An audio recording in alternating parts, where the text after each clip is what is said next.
Thank you very much, Mr. Speaker and honorable members of the 13th Parliament of the Republic of Kenya.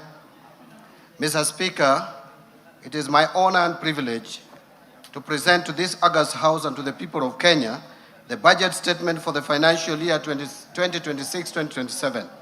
I make this statement in fulfillment of the requirements of Section 40 of the Public Finance Management Act, Cap 412A, and Standing Order number 241 of the National Assembly. Mr. Speaker and honorable members, this is the first budget since the passing of the late Right Honorable His Excellency Raila Amolo Odinga, who is fondly remembered as a patriot and national hero, and who steadfastly championed economic justice, democracy, and equal opportunity for all Kenyans. His legacy continues to inspire and guide us as we transform Kenya into a newly industrialized and middle-income economy. In honor of his immense contribution to our country, I would politely request and invite members of this esteemed House to observe a moment of silence, which will take 1 minute. Members be upstanding. Guests in the galleries be upstanding.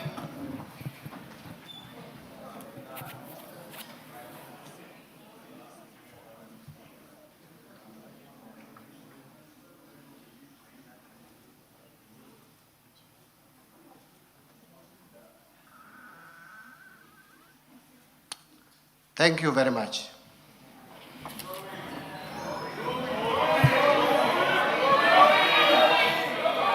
Mr. Speaker, the Right Honorable Raila Amolo Odinga was a key partner to His Excellency the President, Dr. William Samoei Ruto, in the broad-based arrangement. Mr. Speaker, this budget captures the ideals of the two great leaders, especially on the aspiration to transform our economy from its current status to a more developed nation status, a path to Canaan through Singapore. The extensive public participation throughout the budget process presents a solid basis and foundation for what is clearly the people's budget. Mr. Speaker, public participation is a constitutional imperative. In compliance with this requirement, I personally led extensive public engagements with Kenyans from across the country in the last 1 year.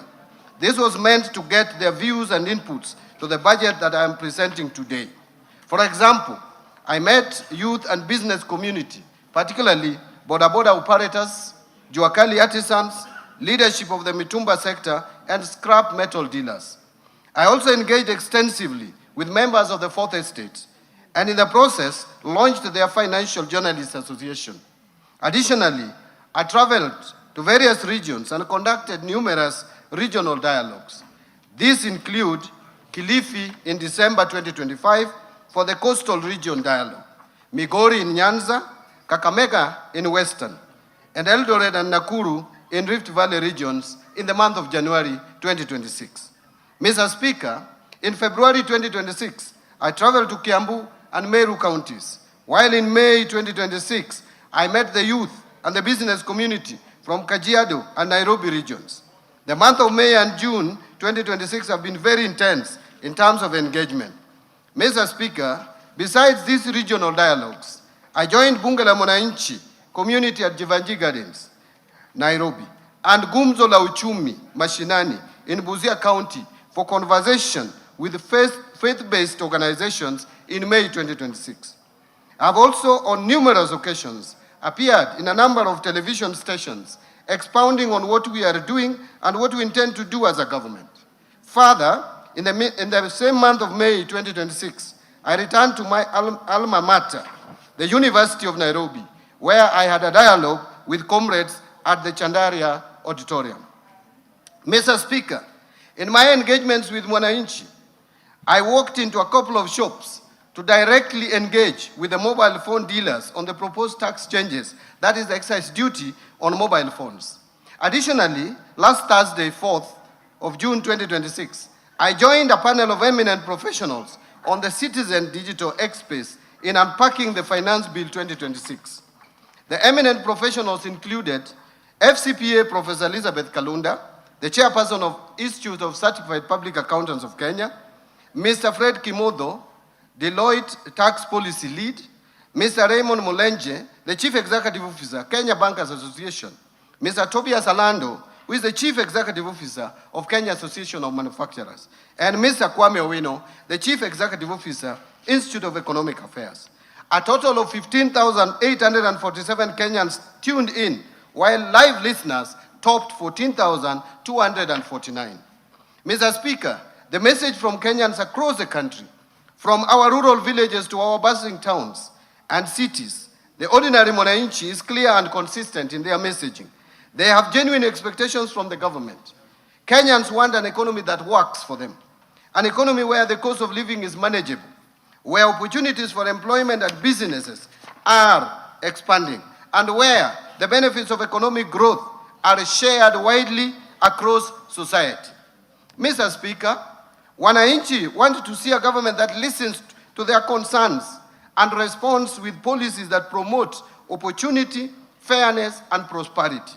They want to see a government that protects their livelihoods, a government that supports farmers and small businesses, empowers the youth and women, and ensures that public resources are used prudently and transparently. Above all, the people of Kenya want assurance that their hard-earned taxes will translate into tangible improvements in their daily lives. Mr. Speaker, the main feedback from all these engagements was that the government should reduce the overall cost of living by lowering the tax burden on essential commodities, tame wastage of public resources, and decisively deal with corruption. Mr. Speaker, among the concerns and anxieties raised by Kenyans is the fear of potential outbreaks of infectious diseases, including Ebola, given the reported cases in some countries within the region. And so, Mr. Speaker, I wish to underscore that while Kenya is currently free of any confirmed Ebola virus disease, the government has activated the National Ebola Incident Management System to coordinate surveillance and response. Already, enhanced screening is taking place at all the points of entry, especially the airports and border points. The government has, in the meantime, trained over 1,000 health workers and put together a reserve team of 241 experts in epidemiology, laboratory services, and emergency response who remain on standby for rapid deployment. The government has also designated isolation and treatment facilities across the country, including at Kenyatta National Hospital and the National Police Service Hospital. The Ministry of Health is working closely with regional and international partners, including the World Health Organization, Africa CDC, IGAD, and the East African Community on this matter. Mr. Speaker, these efforts are further supported by our development partners. Already, the government of the United States of America has committed approximately US dollars 13.5 million towards health security interventions, including disease surveillance and emergency preparedness. In addition, the World Bank has mobilized resources under the Regional Recovery and Resilience Operation program, which will support, among others, interventions in strengthening the health systems. Mr. Speaker, these resources, complemented by domestic budgetary allocations, will significantly enhance Kenyans' capability and capacity to prevent, detect, and respond to Ebola and other epidemic-prone diseases while safeguarding livelihoods and maintaining economic stability. Mr. Speaker and honorable members, this demonstrates that this government is listening and responding to the concerns of citizens. On other concerns Kenyans raised with me during the public engagements I highlighted above, I will be elaborating on intervention that the government is putting in place to cushion Kenyans and improve their livelihoods. Mr. Speaker, the budget for financial year 2026-2027 will prioritize various interventions under the bottom-up economic transformation agenda that promote private sector-led growth, expand employment opportunities, and enhance delivery of public services while preserving fiscal sustainability and building resilience against emerging economic challenges. Mr. Speaker, this budget is being presented at a time of heightened global uncertainty arising from the ongoing conflict in the Middle East. The conflict has disrupted global commodity markets and supply chains, weakened investor confidence, and tightened financial conditions. These developments have heightened risks to growth and inflation, increased pressure on public finances, and created uncertainty in global markets. For a developing economy such as Kenya, the impact is being felt through higher pump prices following a steep increase in global oil prices from an average of US $63.06 per barrel in February 2026 to US $94.4 per barrel by end of May 2026. In addition, tighter financing conditions, weakening export demand, slower investment flow, and rising cost of living continue to exert pressure on economic activities. Yet, even in this environment, new opportunities are emerging. Countries that strengthen competitiveness, deepen regional integration, and build resilient productive capacity will be the ones that will thrive. Mr. Speaker, it is against this backdrop that Kenya's economic journey over the past 3 years stands as a story of resilience. Difficult but necessary choices were made, delivering a steady recovery. Faced with significant domestic and external pressures and shocks, the government took difficult but necessary decisions to restore macroeconomic stability, strengthen public finances, and lay a firm foundation for sustainable growth. Mr. Speaker and honorable members, the hard decisions are bearing fruits. Under the bottom-up economic transformation agenda, we have recorded clear gains. First, the Kenyan economy has remained resilient and registered an average rate of 5% in the period of 2022 to 2025, outperforming the average global growth rate of 3.4% and that of sub-Saharan Africa of 4.1%. Importantly, macroeconomic stability has been preserved. Confidence in our economy has actually strengthened, and the foundation for sustained growth are now firmly in place. Macroeconomic fundamentals such as inflation and exchange rate have strongly rebounded and are projected to remain stable. Interest rates have declined, supporting growth in private sector credit from the banking industry. We have also accumulated the highest levels of official foreign exchange reserves of US $13.2 billion, which is equivalent to 5.6 months of import cover by May 2026, providing adequate cover and a buffer against short-term domestic and external shocks. Mr. Speaker, let me mention some of the key achievements. Since the rollout of BETTER, or Bottom-Up Economic Transformation Agenda, the agriculture sector has registered key gains that include the following: reduced fertilizer costs through government subsidy programs, increased marketed agricultural production, expanded food security interventions, and strengthened farmer support services targeting both smallholder and commercial farmers. Specifically, fertilizer disbursements under the fertilizer subsidy program have increased substantially to 21.3 million bags in 2025 from, listen to this, 1.4 million bags disbursed in 2022. While the cost of a 50-kilogram bag of fertilizer declined from 7,500 shillings per bag to 2,500 shillings per bag.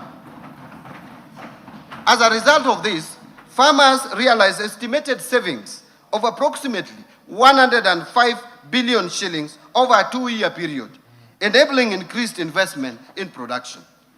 Agricultural production has increased significantly between 2022 and 2025. For example, maize production almost doubling to 67 million bags in 2025 from 34 million bags in 2022.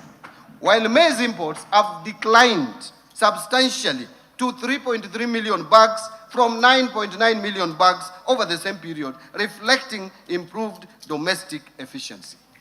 The increased production contributed to a decline of retail prices of a 2-kilogram packet of maize flour from an average of 250 shillings to to an average of 165 shillings over the same period.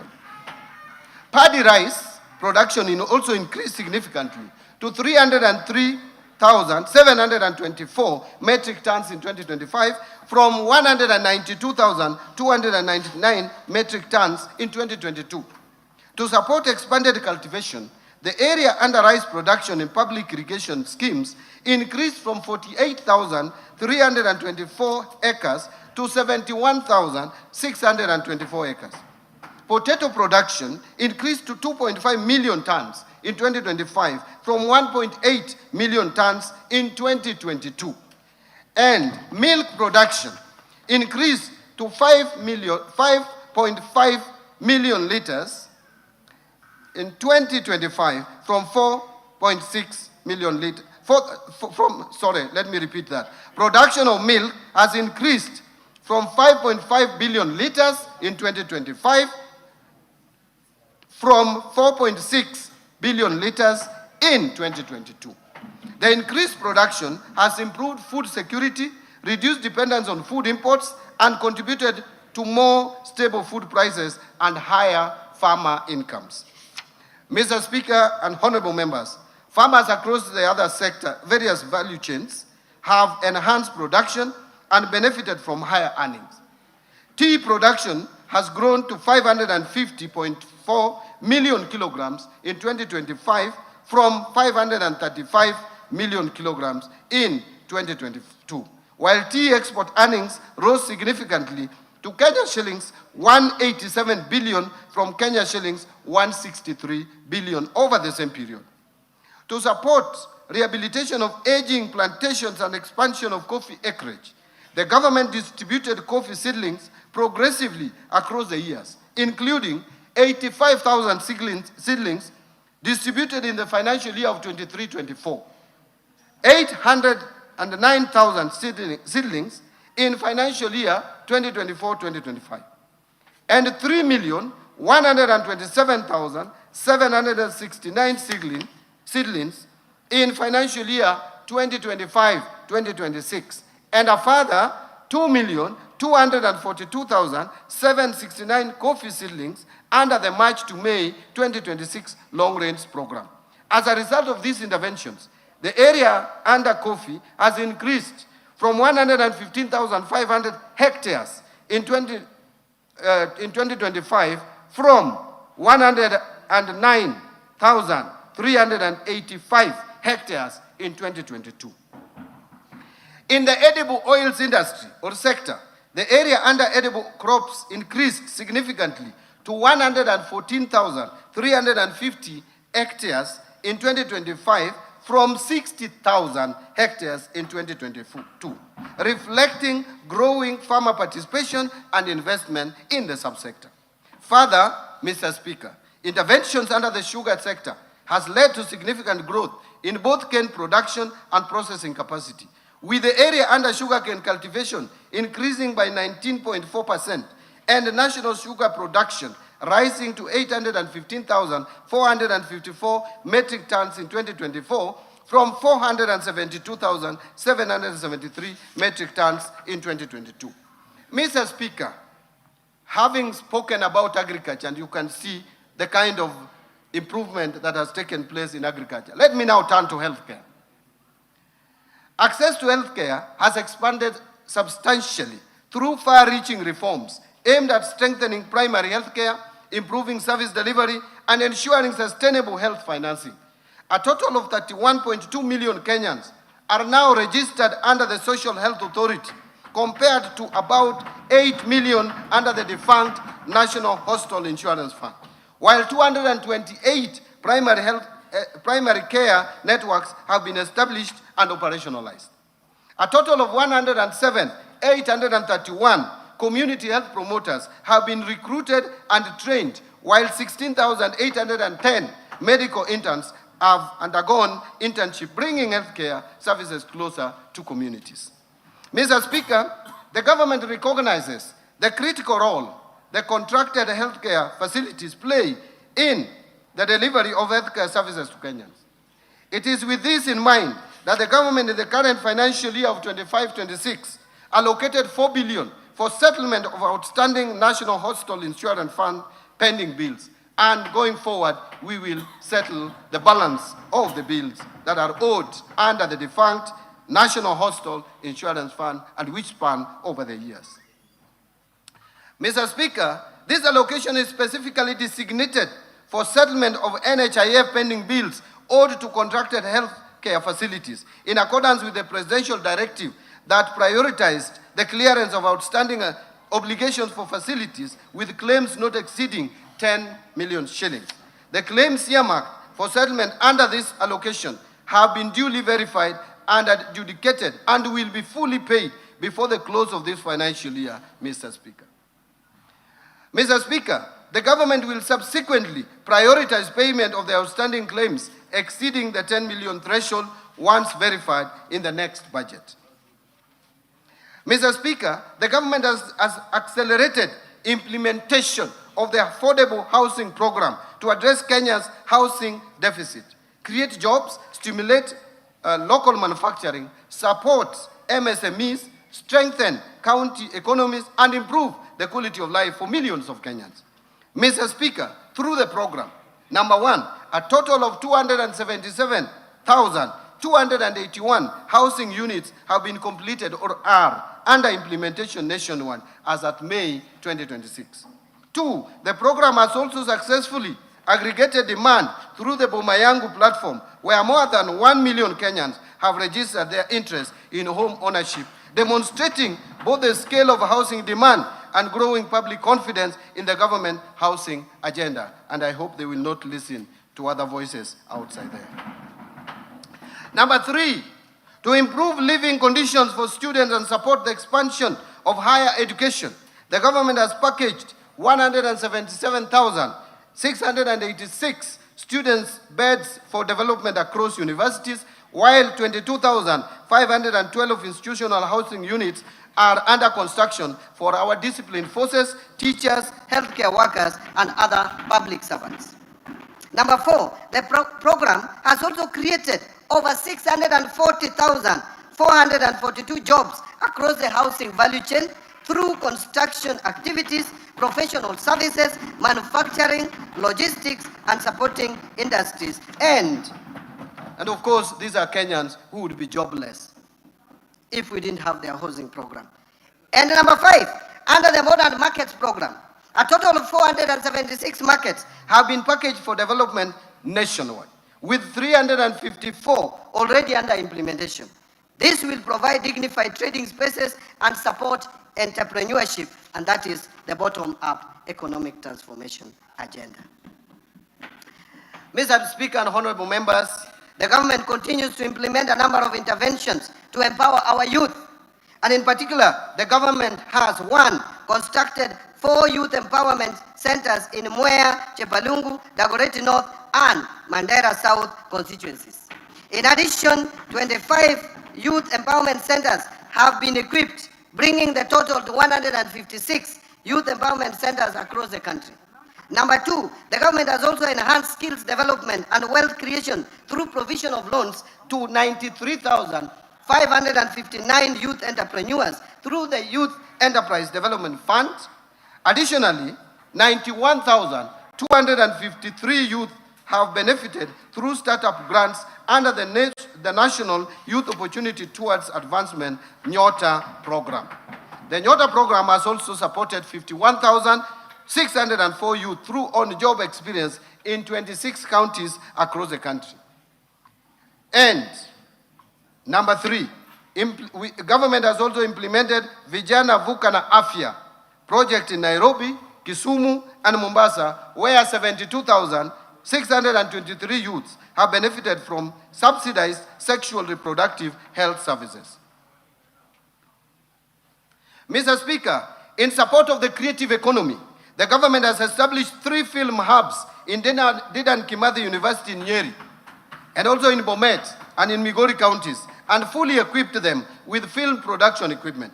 Additionally, a cinema theater has been established at Dedan Kimathi University of Technology with a capacity of 150 audiences. Further, to reach more youth, particularly in rural areas, as an Nema Mashinani program has been rolled out. The government has also facilitated the production of 1,745 local and foreign films in Kenya and trained 1,847 filmmakers. Mr. Speaker, to further empower the youth, the government, in partnership with the United Nations Development Program, has developed the NextGen.ke initiative that will provide recently graduated youth with paid internship opportunities in the private sector, enabling them to acquire practical workplace experience and market-relevant skills. And I personally led the negotiation on this scope. To support this intervention, the government has committed an initial allocation of 2 billion towards its implementation. Mr. Speaker, given the scale of the youth employment challenge, the government further calls upon development partners, the private sector, philanthropic organizations, and other stakeholders to join this national effort, acknowledging that the task of creating opportunities for Kenya's youth extends beyond the capacity of government alone and requires a broad-based partnership for sustainable impact. Honorable members and Mr. Speaker and honorable members, to support MSMEs, the government has moved deliberately to put affordable credit, markets, and shared infrastructure directly into the hands of the enterprises and the young people at the base of the economy. To expand access to affordable credit, the government set up the Hustler Fund in 2022. Since then, the fund has actually disbursed 87 billion Kenya shillings to 28 million accounts and given 4.5 million people previously unscored or blacklisted Kenyans a formal credit history for the first time.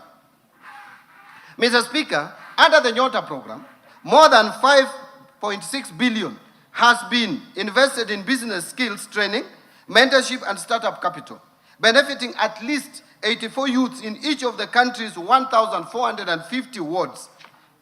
And to promote value addition, the government has equipped 214 industrial development centers in our constituencies and opened regional markets to more than 1,100 of our enterprises, creating over 23,000 direct and indirect jobs. This is the bottom-up transformation at work, and in the coming year, we will scale it further. Mr. Speaker, the sustained investment by the government since 2022 has improved infrastructure development, thereby enhancing connectivity, boosting manufacturing, facilitating trade, and enhancing access to markets and essential services. Key achievements in this sector include the following. 1, expansion of road network across the country with over 2,669 kilometers of roads constructed and more than 132,000 kilometers maintained. Number 2, increase country's installed electricity generation capacity to 3,272 megawatts as at April 2026, with additional capacity expected from the 35 megawatts Globek power plant. To improve energy security and reliability, the government has modernized substations, strengthened the national grid, reduced system losses, and enhanced regional power interconnections. As a result, 73.45 kilometers of transmission lines and associated substations were constructed, while 200 kilometers of transmission lines were energized, including the Lesos, Kabarnet, Kitui Wote, and Sondu Homa Bay lines. In addition, 330 kilometers of distribution lines and 7 associated substations were also completed. Mr. Speaker, during the same period, access to electricity expanded significantly, with the number of customers connected rising from 8.9 million to over 10.2 million Kenyans. And number 3, industrialization is currently gaining momentum, with 10 county aggregation and industrial parks constructed over the last 3 years to support value addition and create employment opportunities across the counties. Mr. Speaker, we have also invested heavily in critical social sectors and supported the vulnerable in the society. And as a result, a social protection program have been strengthened with 1.2 million vulnerable Kenyans currently supported under the Inua Jamii program, helping to improve household resilience and protect the most vulnerable members of our society. And access to education and skill development has expanded through the implementation of far-reaching reforms across the education sector, including successful implementation of the competency-based curriculum. Number 2, rollout of the student-centered funding model, through which nearly 500,000 university and TVET students have benefited from scholarships and loans based on need and merit. Number 3, recruitment of 100,000 teachers to strengthen teaching capacity and improve learner outcomes, a record in the history of any government in this country. Number 4, timely and consistent release, and I want to repeat, timely and consistent release of capitation funds to support learning in basic institutions. Number 5, construction of over 23,000 classrooms and commencement of 1,600 laboratories in partnership with the National Government Constituency Development Fund, which continues to do a good job and deliver services to this country. Revitalization of technical and vocational education and training, with enrollment increasing from 562,499 trainees in 2022 to currently 825,484 trainees in 2025. Mr. Speaker, access to clean and safe water has improved, with an additional 6 million Kenyans gaining access to water services through investment in key projects, thus enhancing public health and supporting economic activity. This comes as no surprise, considering that Kenya is a leader in designing innovative, paradigm-shifting, locally led climate action. Take the FLOCA program, for example. It has broken the barrier in financing locally prioritized and locally led resilience investments in 1,380 wards across 45 counties, benefiting more than 2.5 million beneficiaries.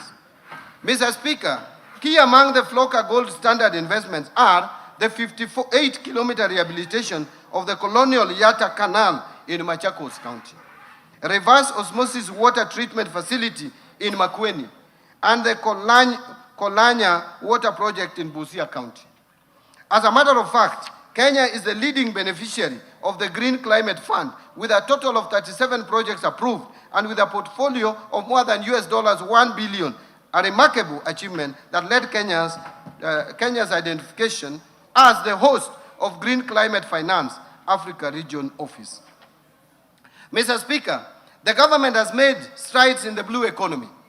Gains made under it includes fish landing sites. 5 coastal counties have modern landing sites under development. Mwape in Kwale, Kenya shillings 255 million. Kidongo in Mombasa, 175 million shillings. Kilifi Central, 275 million. Kipini in Tana River, 151 million. Mokowe in Lamu, 239 million. Each of the sites includes ice and cold storage facilities, boat docking areas, processing points, ablution blocks, market stalls, and waste management system, supporting fish preservation, trade, and employment. These projects are scheduled for completion by June 2026. Also included in these gains is the lake site. There are 4 fish landing sites, 9 sites along Lake Victoria, including Asat, Ogal, Bumbe, Wichlum, Asembo Bay, Wakula, Mainuga, Nyandiwa, and Gorkachola at 1.49 billion by end of June 2026. Along Lake Turkana is also the Kalokol fish landing site, 182 million. Contractor on site includes docking facilities, cold storage and ice plants, fish processing areas, and market support infrastructure. There is also Lower Engak Fish Market, 185 million.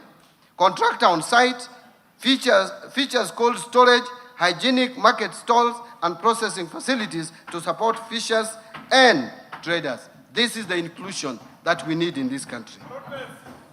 Mr. Speaker, the arid and semi-arid lands in the northern Kenya region has historically been marginalized. And to drive inclusion and transform the region, the government is implementing various interventions targeting infrastructure development and social inclusion programs. These include construction of a 750-kilometer Northern Kenya Gateway Corridor that connects 3 expansive counties of Isiolo, Wajir, and Mandera to boost regional connectivity and trade. Under this, there are various ongoing roads that government is implementing with the support of development partners. Mr. Speaker, the government is also implementing various water interventions in the region through drilling and equipping of boreholes, construction of dams and water plants, and expansion of bulk water supply systems. Further, key interventions in the education sector include recruitment of 5,000 teachers in the hard-to-reach areas, integration of alternative learning systems like Duksi or Islamic religious schools and madrasa into formal education framework, construction of low-cost boarding facilities and dormitories in this region, provision of scholarships to protect vulnerable students from dropping out, and implementation of TVETs to equip pastoralist youth with hands-on skills. Finally, Mr. Speaker, devolution has been strengthened through the consistent and timely disbursement of resources to county governments, ensuring continuity in service delivery and implementation of county development programs. Since 2022, funding to county governments has steadily increased, with equitable share to counties increasing from 370 billion shillings in financial year 2022-23 budget to 428 billion Kenya shillings in the financial year 2026-27 budget. Total county allocations that include shareable revenue and additional allocations from the national government allocations, as well as donor proceeds, has therefore increased from 392 billion to 502 billion over the same period. This reflects government's unwavering commitment to safeguarding and strengthening devolution as a key pillar of inclusive national development. Mr. Speaker, while we take pride in these achievements, we cannot afford complacency.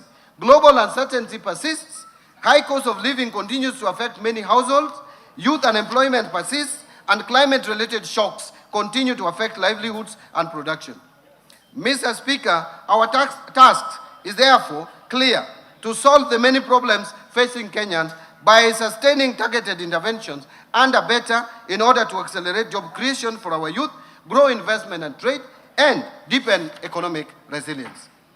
Accordingly, Mr. Speaker, we chose the theme of the financial year 2026-27 budget as sustaining the bottom-up economic transformation agenda for resilient and inclusive growth amid global uncertainty. This theme aligns with the current challenges and priorities of the government. And Mr. Speaker, as we move forward in implementing the government's transformation agenda, we remain mindful of all the concerns raised by Kenyans on the prevailing fiscal environment and the need for continued prudence in the management of public resources. The current fiscal position that is characterized by narrowing fiscal space calls for careful prioritization and disciplined execution of government programs. Mr. Speaker, let me speak plainly about the fiscal reality we face. Kenya's infrastructure financing deficit stands at approximately $5 billion every year. That's about 650 billion Kenya shillings. Our development budget, while growing, cannot close that gap alone. The era of financing every road, every power line, and every dam through government borrowing and taxation is over. Not because we lack ambitions, but because we have learned from the consequences of that model. Debt finance infrastructure has left us with more debt service obligations that crowd out the very spending our people need most on health, education, and social protection. So, Mr. Speaker, we are going to build better. We are shifting from a model where government borrows to build to enhanced use of the public-private partnership and the recently established National Infrastructure Fund in funding priority infrastructure through private sector finances. That is the foundation on which this government's infrastructure program rests. Mr. Speaker, the Rironi-Nakuru-Mau Summit Expressway stands as proof. Construction of the expressway is now underway, and Kenyans will be driving on a modern 4 to 6 lane expressway once completed. Thank you. What makes this project truly historic is not the speed of delivery, it is how it was financed. Through the participation of the National Social Security Fund both as a debt and equity investor alongside international investors. A major national highway is being built with Kenyan capital by Kenyan workers and for the Kenyan people. Mr. Speaker, beyond the Rironi-Nakuru Mau Summit project, the government will continue executing an ambitious infrastructure development plan through the National Infrastructure Fund. The fund will leverage on resources from privatization proceeds from mature national assets to attract private capital, domestic pension funds, and climate finance. Mr. Speaker, the rest of my statement now will present the economic context underpinning this budget, followed by the policy priorities, fiscal framework, expenditure proposals, and taxation measures for the financial year 2026-2027. I now turn to economic policy context, and I want to speak about the global context. Mr. Speaker, this budget, as I said earlier, has been prepared amidst heightened uncertainties associated with ongoing conflict in the Middle East. The conflict has disrupted critical energy infrastructure and major shipping routes, including the Strait of Hormuz, thereby exerting upward pressure on prices of energy and food. Mr. Speaker, against this backdrop, global growth is therefore projected to slow down to 3.1% in 2026 and 3.2% in 2027, from the average of 3.4% in both 2024 and 2025. Domestic economy.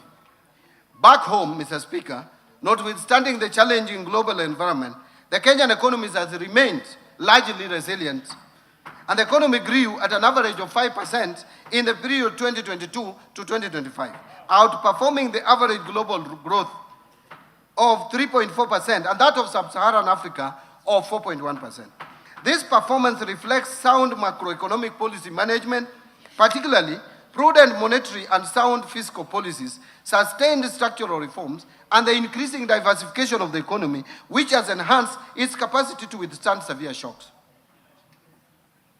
Mr. Speaker, in 2025, the economy grew by 4.6% compared to a growth rate of 4.7% in 2024. This growth was supported by positive growth in all the sectors. All the sectors of the economy at least registered positive growth. The outlook for 2026 has been revised downwards, however, to 5% from the earlier projection of 5.3%, reflecting the adverse impact of the ongoing conflict in the Middle East to domestic economic activities. The economy is projected to maintain the momentum in 2027 with a projected growth rate of 5.2%.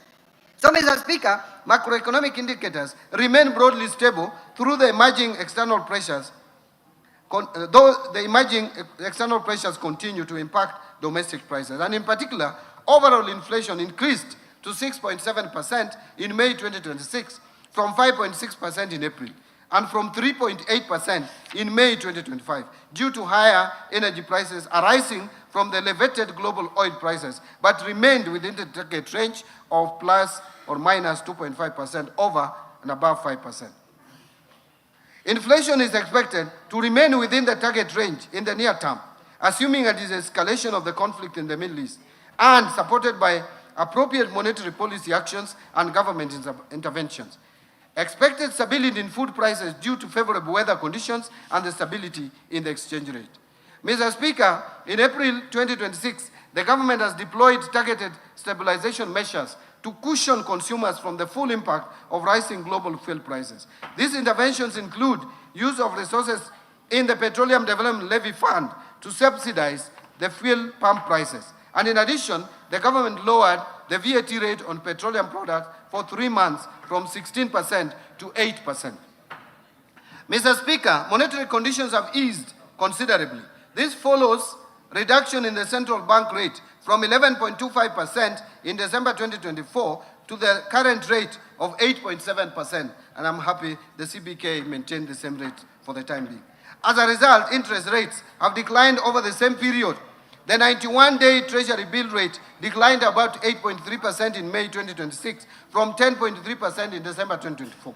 Similarly, average commercial banks lending rates declined to 14.5% in May 2026 from 16.9% in May 2025 and 17.2% in November 2024. Reflecting the decline in the lending rates, credit to the private sector expanded by 9.3% in the year to May 2026 from 2% in the year to May 2025 and a contraction of 1.4% in December 2024.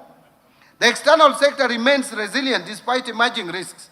The current account deficit is projected at 3% of GDP in 2026 compared to 2.1% of GDP in 2025, reflecting the higher international oil prices, lower receipts from services, slower growth in remittance inflows, and reduced exports. This is due to the adverse impact of the ongoing conflict in the Middle East. At the same time, official foreign exchange reserves remains adequate, as I mentioned, at USD 13 billion in May 2026, equivalent to 5.6 months of import cover, and continues to provide adequate cover and a buffer against short-term domestic and external shocks. The exchange rate has also remained broadly stable, averaging 129.4 shillings per US dollar in May 2026. And activities in Nairobi Securities Exchange have improved over the past 1 year. The Nairobi Securities Exchange 20-share index rose by 59.9% to 3,491 points in May 2026, up from 2,183 points in May 2025, while market capitalization expanded by 61.6% to 3,412 billion from Kenya shillings 2.11 billion over the same period, trillion over the same period. However, between February and May 2026, the Nairobi Securities Exchange 20-share index declined by 5.5% as investors became cautious of the rising global uncertainty associated with the conflict in the Middle East. Mr. Speaker, the fiscal policy stance for financial year 2026-27 and the medium term is anchored on a fiscal consolidation strategy that advances the priorities of the bottom-up economic transformation agenda while safeguarding debt sustainability and provision of essential public services. The strategy will be supported by continuous domestic revenue mobilization and expenditure rationalization through targeted tax and expenditure reforms. As a result, the fiscal deficit, including grants, is projected to decline gradually from 5.5% of GDP in the financial year 26-27 to 3.3% of GDP in financial year 28-29. Risks remain though.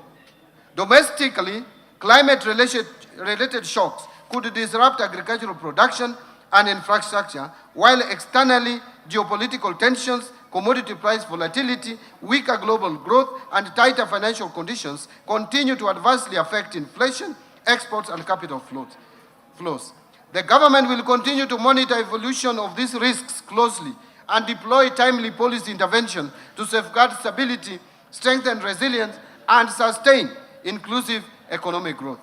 Mr. Speaker, I will now turn to the policy priorities and strategic interventions that will underpin the budget for financial year 2026-2027. Policy priorities and structural reforms. It will be anchored on bottom-up economic transformation agenda. Mr. Speaker, the economic context I have outlined is a clear reminder that we are operating in a period that demands resolve, discipline, and decisive actions. The convergence of global shocks and domestic pressures calls not only for incremental adjustments, but for bold and well-coordinated policy responses. In this regard, the government has taken and will continue to take firm and where necessary, decisive actions to consolidate recent gains, safeguard macroeconomic stability, protect livelihoods, and strengthen economic transformation. Mr. Speaker, our focus is not only on navigating the immediate challenges, but also on accelerating structural transformation, creating jobs at scale, and ensuring that the benefits of growth are broadly shared among all Kenyans. Mr. Speaker, these interventions are being implemented within a coherent and forward-looking framework anchored on the bottom-up economic transformation agenda. Better remains the government's principal vehicle for translating policy into tangible outcome, and at the household level by aligning investments, reforms, and institutions around the goal of inclusive growth and shared prosperity. Through the bottom-up economic transformation agenda, 5 core priority pillars, the government is scaling targeted interventions that address binding constraints to productivity, expand economic opportunities, and strengthen resilience across sectors. These priority pillars are deliberately structured to reinforce one another, ensuring that progress in one area catalyzes gains across the broader economy. Mr. Speaker, the government also continues to implement complementary cross-cutting policy interventions to sustain economic resilience, accelerate inclusive growth, and improve business environment. This will create a seamless transition to the next frontier of economic transformation. These interventions include the following. 1. Strengthening fiscal and monetary policy coordination to safeguard economic stability and reinforce investor confidence. 2. Enhancing fiscal sustainability by expanding domestic revenue mobilization and improving efficiency of public expenditure. 3. Modernization of strategic infrastructure in transport and logistics, energy, and water sector to improve productivity, connect markets, lower the cost of doing business, and enhance competitiveness. 4. Supporting industrial development, trade, tourism, blue economy, MSMEs, and innovation to accelerate job creation, broaden economic opportunities, and transform Kenya's economy to a net exporter of goods and services. 5. Strengthening environmental conservation and climate change, mitigation and adaptation measures to promote sustainable development and resilience. And 6. Supporting human capital development through continued investment in quality education, universal health care, and well-targeted social protection interventions. 7. Advancing youth empowerment through targeted investment in skills development, entrepreneurship, digital opportunities, and access to affordable financing. And 8. Strengthening governance reforms to enhance public service delivery. Now I want to talk about evidence-based decision-making. Mr. Speaker, as we implement this budget, the government reaffirms its commitment to strengthening economic planning and development as the foundation of sustainable growth, prudent resource allocation, and improved service delivery to our citizens.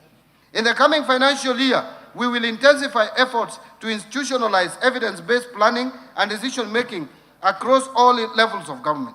This approach will ensure that public resources are directed to interventions that deliver the highest economic and social returns, aligning with the national development priorities.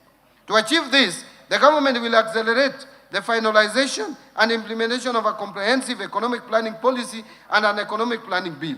These two instruments will create a coherent, transparent mechanism for identifying, prioritizing, and sequencing government policies, programs, and projects based on rigorous economic analysis, affordability, and measurable impact.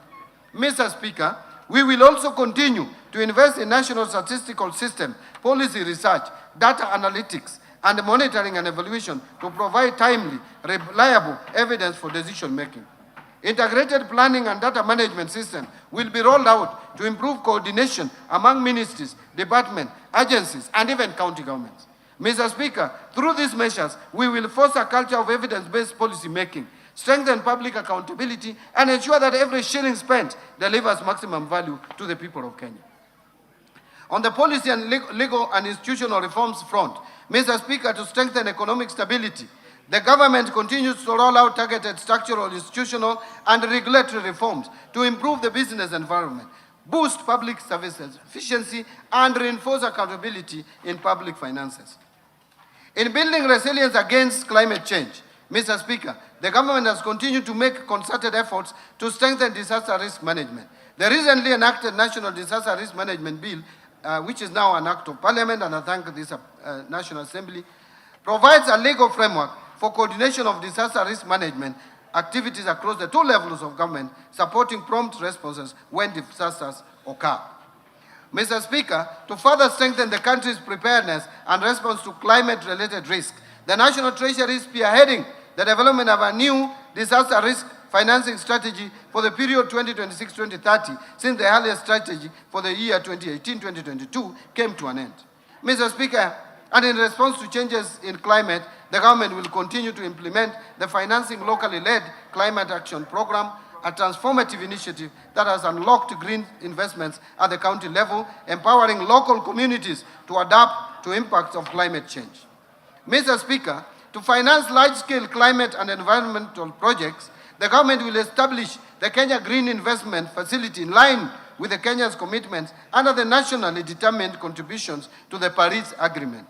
To further scale green financing, the government is finalizing the framework for issuance of sustainability-linked bonds with targets in forestry and rural electrification expansion. Mr. Speaker, Kenya secured the hosting rights for the Green Climate Fund Regional Office for East and Southern Africa in Nairobi, reinforcing the country's position as a regional green finance hub. Further, the National Treasury is at an advanced stage of accreditation as a direct access entity to the Green Climate Fund, enabling the country increase public sector-driven climate investments and opportunities. Mr. Speaker, the government will host the African Green Investment Forum in October 2026. And this forum will serve as a flagship continental initiative designed to mobilize substantial green finance, accelerate sustainable investments, and advance Africa's leadership in this domain.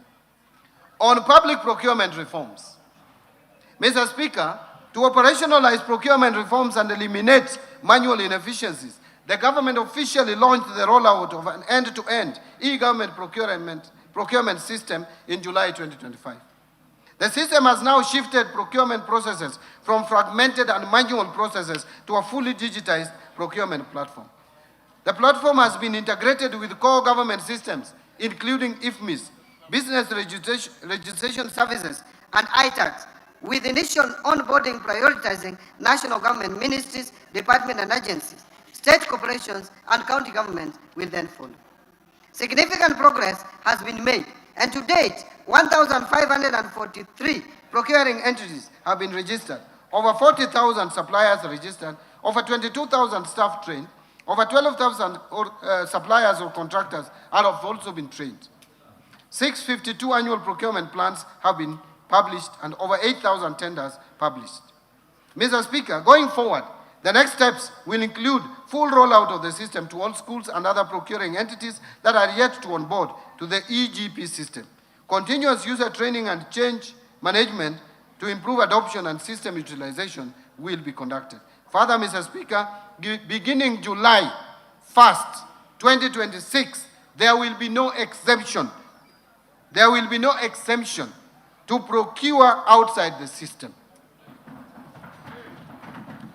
Together, these measures will ensure that every shilling allocated through this budget delivers maximum value to Kenyans.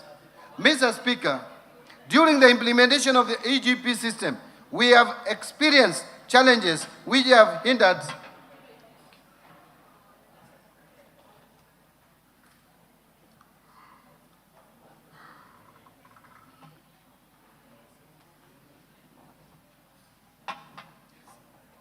Thank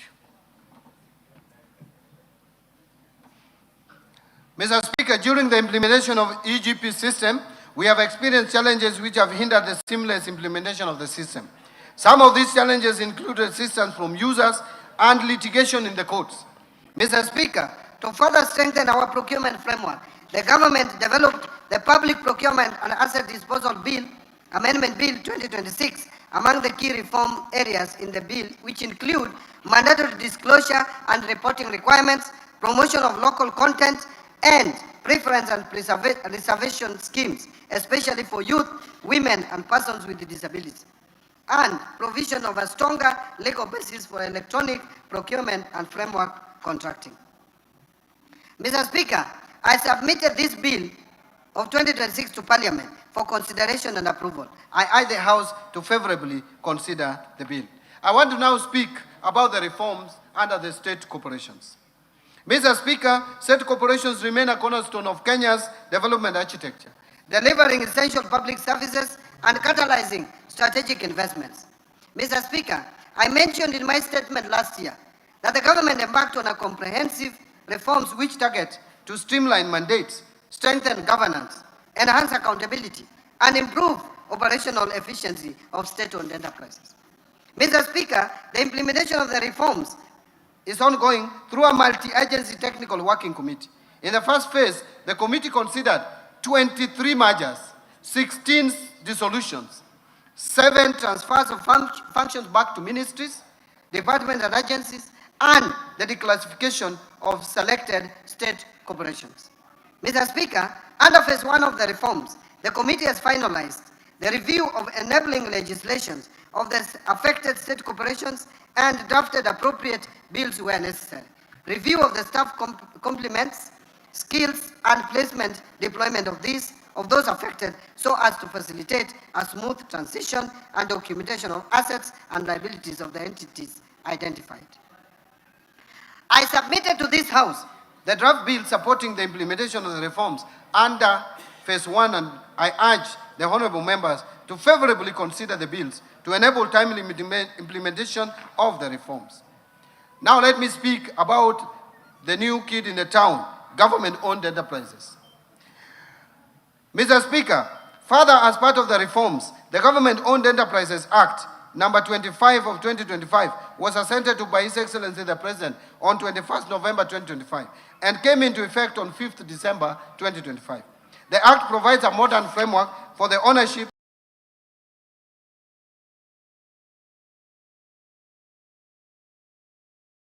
oversight and management of commercial state corporations. Under the Act, the Independent Search and Selection Panel has begun the process of recruiting independent directors of the Board of GOEs. All the government-owned enterprises are required to operate as commercial entities, that is for profit, be self-financing, be self-sustaining, and accountable to the public.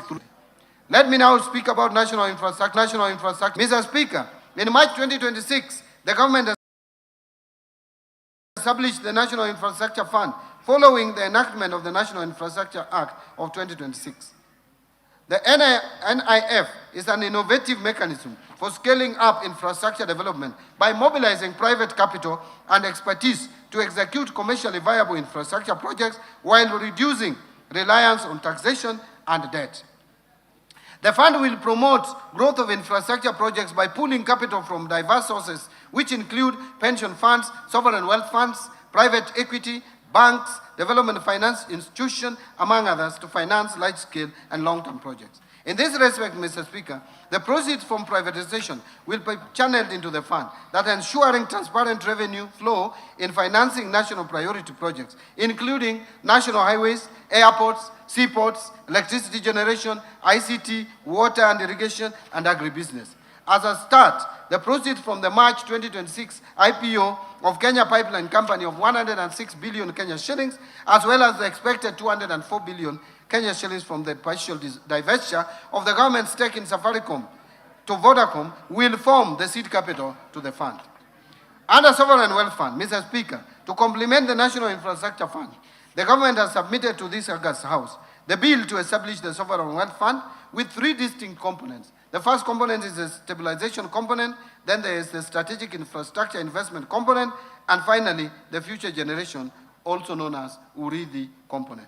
And this fund will bring into operation Article 201 of the Constitution on intergenerational equity by ensuring that natural resources wealth is invested productively and spread equitably to both current and future generations. Let me now talk about speak to sugar reforms, or the reforms in the sugar sector. Mr. Speaker, the government has also taken practical steps to deliver its promise to modernize the sugar mills and transform these once struggling factories into productive, sustainable enterprises. The sugar sector reform program has been significantly progressed following the implementation of the government leasing framework for state-owned sugar companies.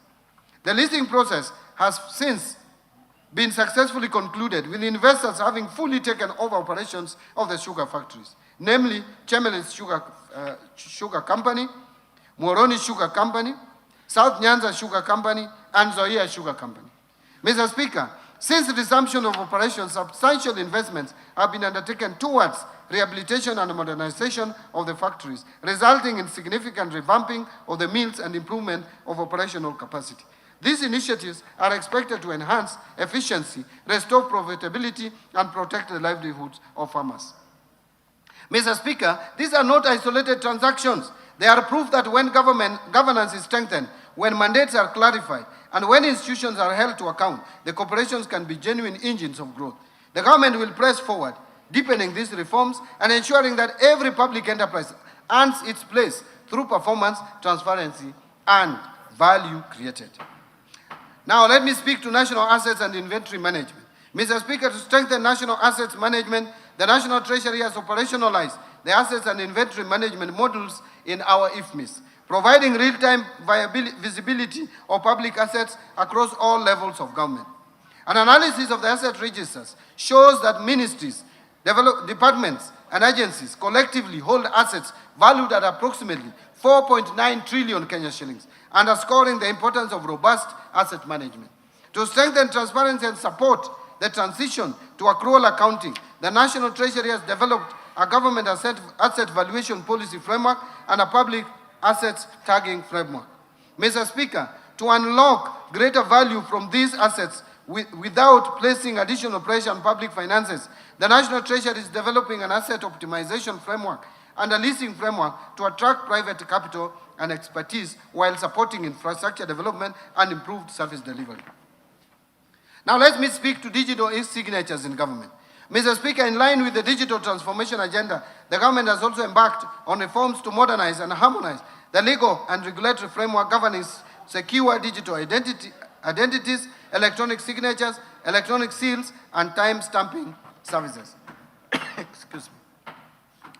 Mr. Speaker, to make this a reality, I will in the next financial year submit to this House necessary amendments to the Public Finance Management Act and Kenya Information and Communications Act, as well as the attendant regulations. This will make use of electronic signatures, electronic seals, and time stamping services a reality in government, thereby creating efficiency in service delivery. Mr. Speaker, let me speak to something that has been troubling, the pending bills. Mr. Speaker, as I informed this House in my statement last year, the pending bills verification committee was established in November 2023 to review and validate outstanding claims and provide a credible basis for settlement. The committee has since concluded its work and analyzed a total of 91,911 pending bill claims, valued at over 637 billion shillings. Following this verification exercise, 29,885 claims amounting to 235.6 billion have been recommended for settlement. Of this amount, Kenya shillings 80.3 billion has already been settled through securitization in the road sector, leaving a verified outstanding balance of 155.3 billion Kenya shillings for other sectors. Mr. Speaker, to settle the verified outstanding balance of 155.3 billion Kenya shillings, the National Treasury has proposed a balanced and sustainable settlement strategy, which includes a combination of direct budgetary allocations and securitization.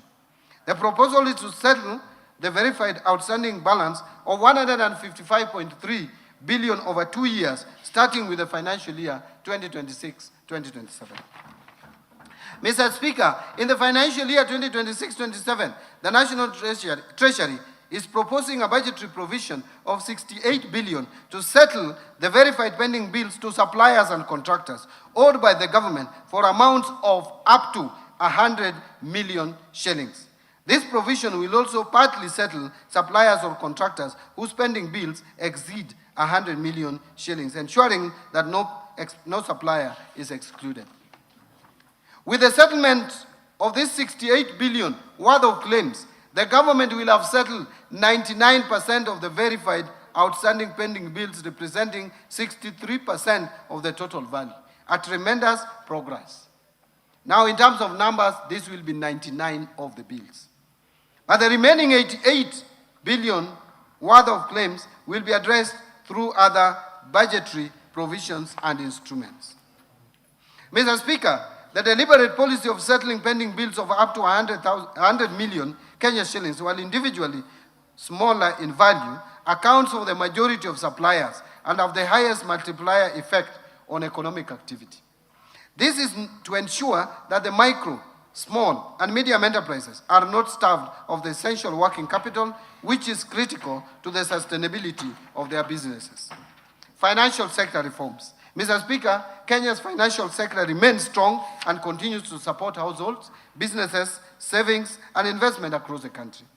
Mr. Speaker, today, the banking sector remains strong, very stable and profitable, supported by adequate capital and liquidity buffers.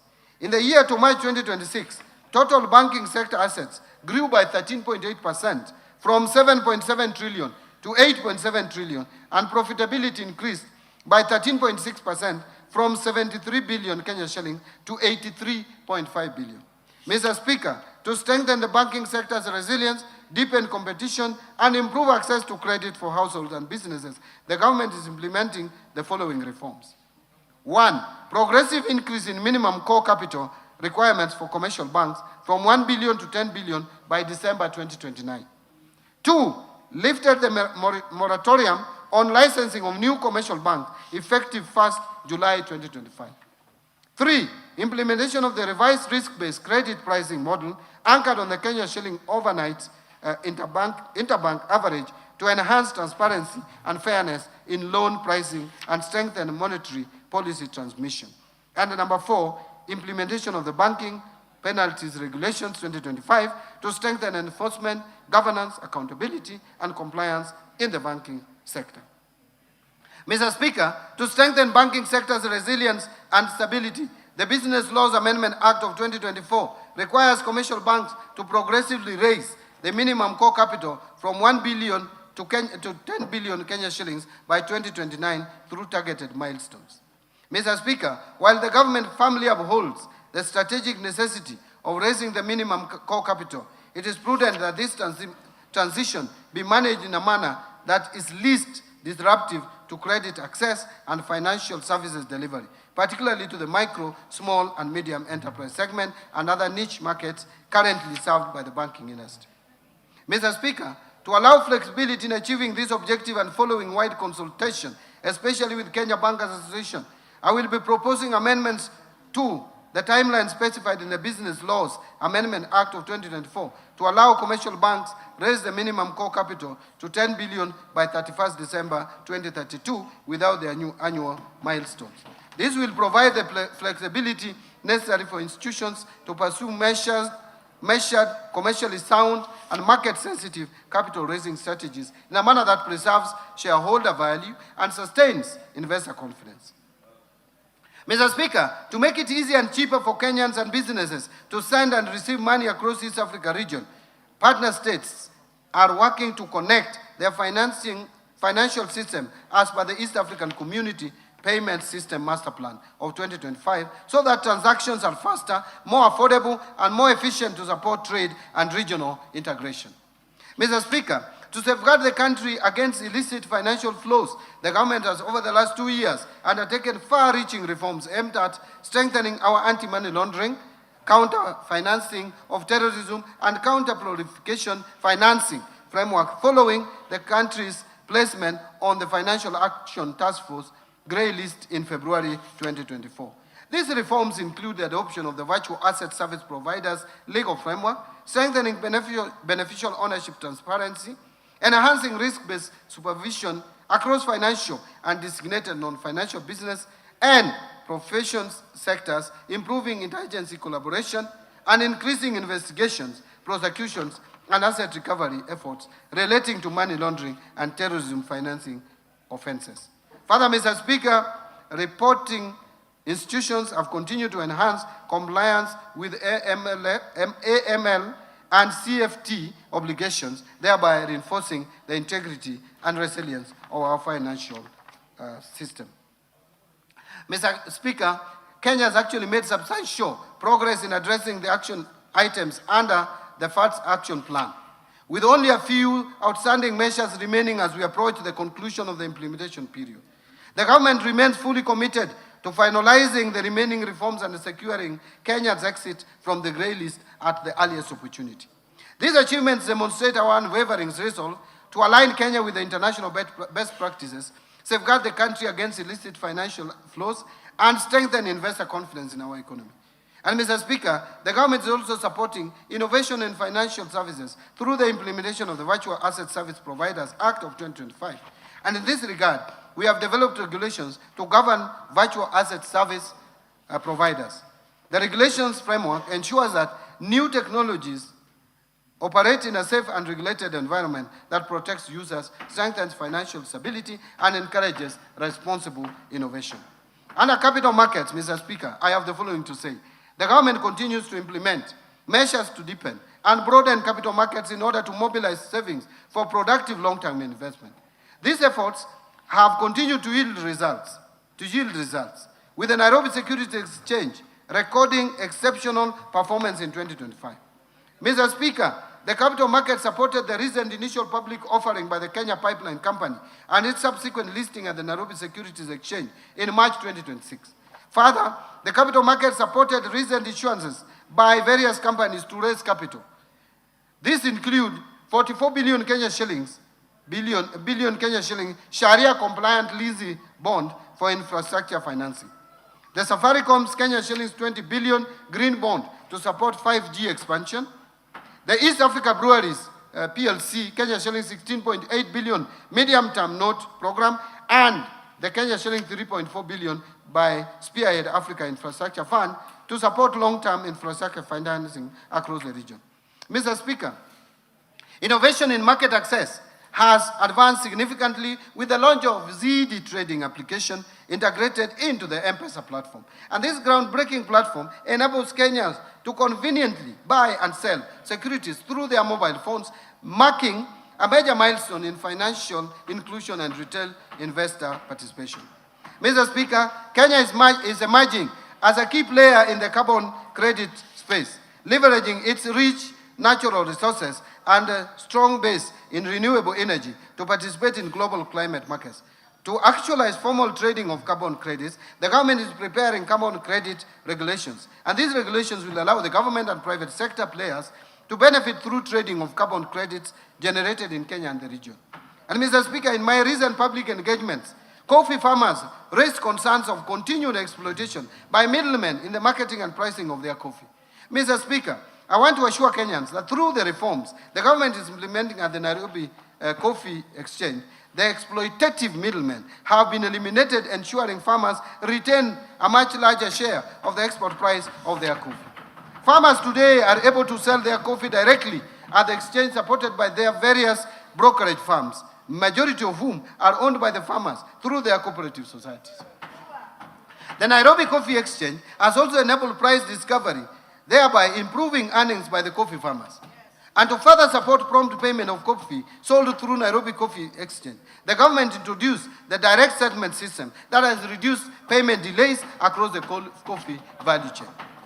Mr. Speaker, coffee's traceability is today a reality.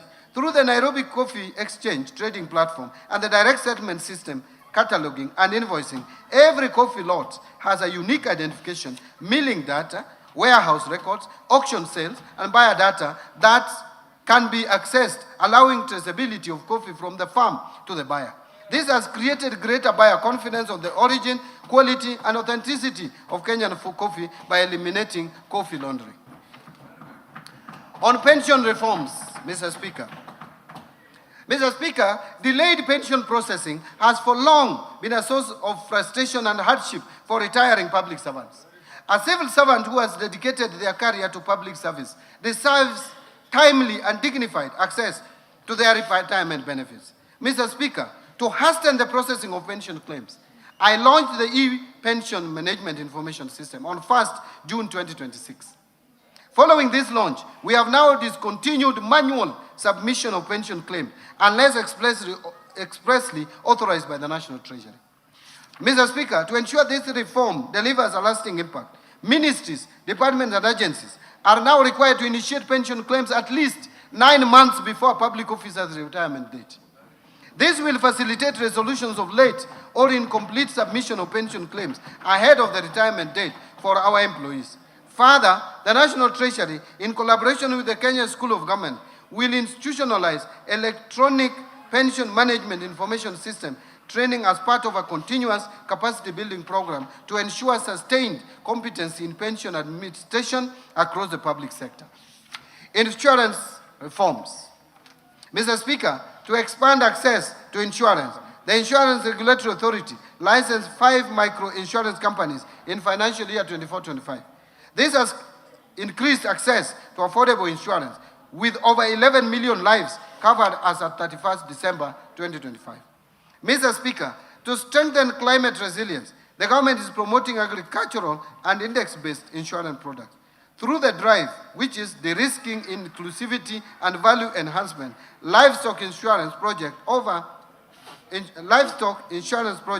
over 2.7 million livestock valued at 29.3 billion have been insured, while payouts exceeding 648 million have supported pastoral communities affected by drought since 2023. Further, the government has initiated amendments to the Insurance Act to establish agricultural insurance as a standalone class of insurance business.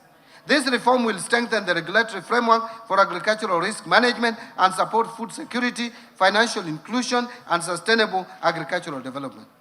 And Mr. Speaker, to deepen local insurance capacity and retain insurance premium within the domestic economy, the government will effective 1st July 2026 require all importers to obtain marine cargo insurance cover from insurance license under the Insurance Act prior to customs clearance.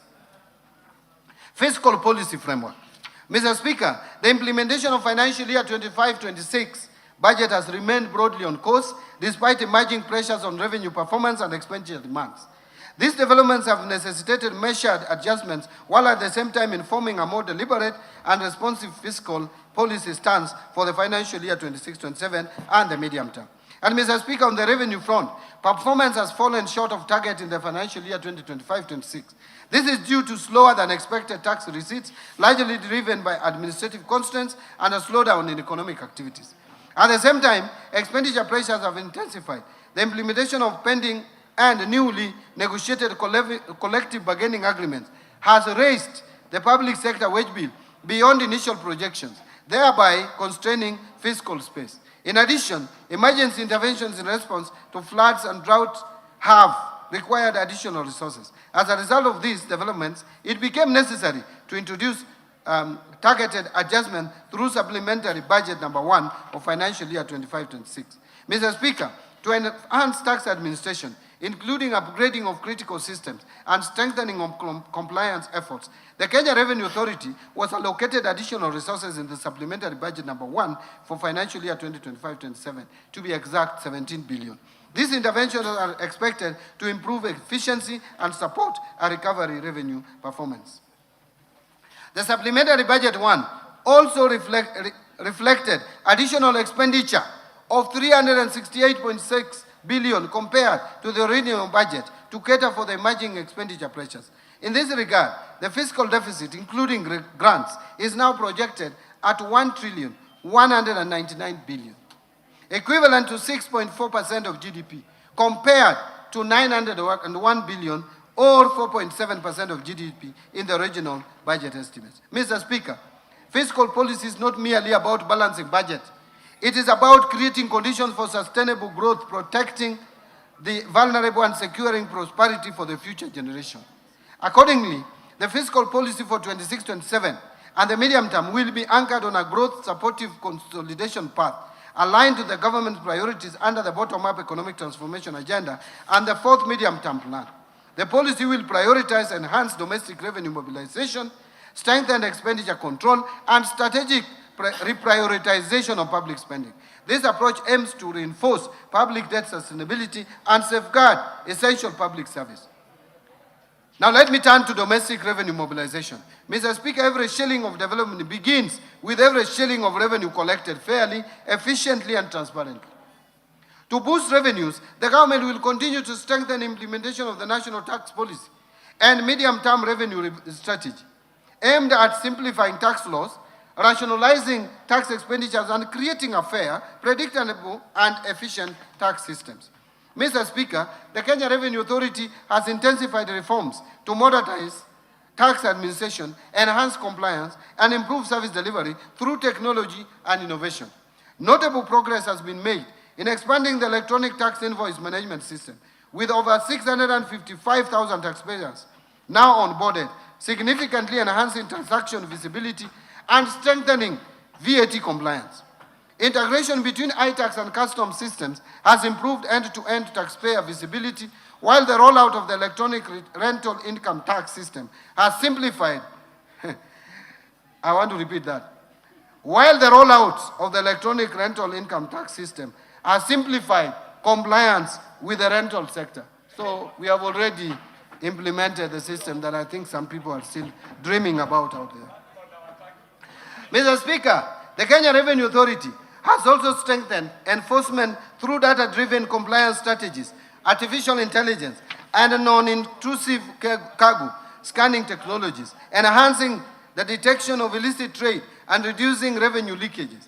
As a result, the active taxpayer base increased by 82,000 to over 6.6 million taxpayers as at March 2026 from 6.5 million as at March 2025, reflecting a growing voluntary compliance and improved taxpayer engagement. And I want to thank Kenyans for this. Mr. Speaker, service delivery and trade facilitation have equally improved through initiatives such as Huduma Popote and enhanced customs systems, which have reduced cargo clearance times and improved operational efficiency. Mr. Speaker, in the financial year 26-27, Kenya Revenue Authority will intensify reforms to strengthen revenue mobilization, modernize tax administration, and improve taxpayer experience through the following measures. Number one, roll out integrated digital tax administration and revenue monitoring systems, including the domestic tax administration system, expanded electronic invoicing, virtual electronic tax registers, enhanced point-of-sale integration, and the e-customs mobile application to improve efficiency, compliance, and real-time visibility of transactions. Number two, implement device identification and registration and strengthen exchange of information frameworks to combat tax evasion, illicit trade, and cross-border revenue leakages. Number three, simplifies taxpayer processes through pre-populated returns, streamlined digital payment solutions, and expanded digital service delivery platforms to reduce the cost and burden of compliance. And number four, expand taxpayer outreach and support through initiatives such as Ushuru GPT, Omni-channel customer engagement system, Huduma Popote, and Ushuru Mashinani to enhance accessibility and responsiveness. Number five, strengthen enforcement, compliance, and revenue assurance through advanced data analytics, artificial intelligence, and integrated investigation and case management system. And number six, invest in core ICT infrastructure, integrated enterprise platform, and cybersecurity system to safeguard the integrity, resilience, and efficiency of revenue administration. So, Mr. Speaker, the government will continue to scale up non-tax revenues by strengthening the capacity of ministries, departments, and agencies to efficiently generate income from public services while enhancing their operational system to improve efficiency and overall revenue performance. Now, I want to speak to improving efficiency of the public expenditure. Mr. Speaker, raising revenue is only half the equation. Ensuring that every shilling delivers maximum value is equally important. And in order to improve the efficiency and value for money of public expenditure, the government is implementing targeted reforms to strengthen expenditure controls, enhance transparency, and improve public sector efficiency. These reforms include the full rollout of e-government procurement, completion of key treasury single account reforms, and transition to accrual-based accounting to strengthen cash management, fiscal oversight, and financial reporting. The government will also deepen public financial management reforms through the entrenchment of zero-based budgeting, digitization and automation of pension and payroll administration, and strengthen human resource management system to enhance efficiency, accountability, and service delivery across the public sector. Further, the government will optimize the management of public assets and liabilities, accelerate state corporation reforms and targeted privatization, and scale up the use of public-private partnerships to provide private sector or private capital, improve efficiency, and support delivery of commercially viable projects. Mr. Speaker, allow me now to expound on some of the expenditure reforms that we are implementing. One, migration to accrual accounting. Mr. Speaker, effective public finance management begins with what we own, what we owe, and how public resources are being utilized. To improve cash management, the government is implementing one of the most significant financial management reforms in Kenya's history. The transition from cash basis to accrual basis of accounting under the International Public Sector Accounting Standards. Following Cabinet approval of the transition roadmap in March 2024, implementation commenced in financial year 2024-25 through a structured three-year phased approach led by the National Treasury. Mr. Speaker, this reform fundamentally changes how government accounts for public resources. For the first time, Kenya's financial statements will present a complete and accurate picture of the country's financial position, capturing not just cash flows, but all public sector assets, liabilities, revenues, and expenditures.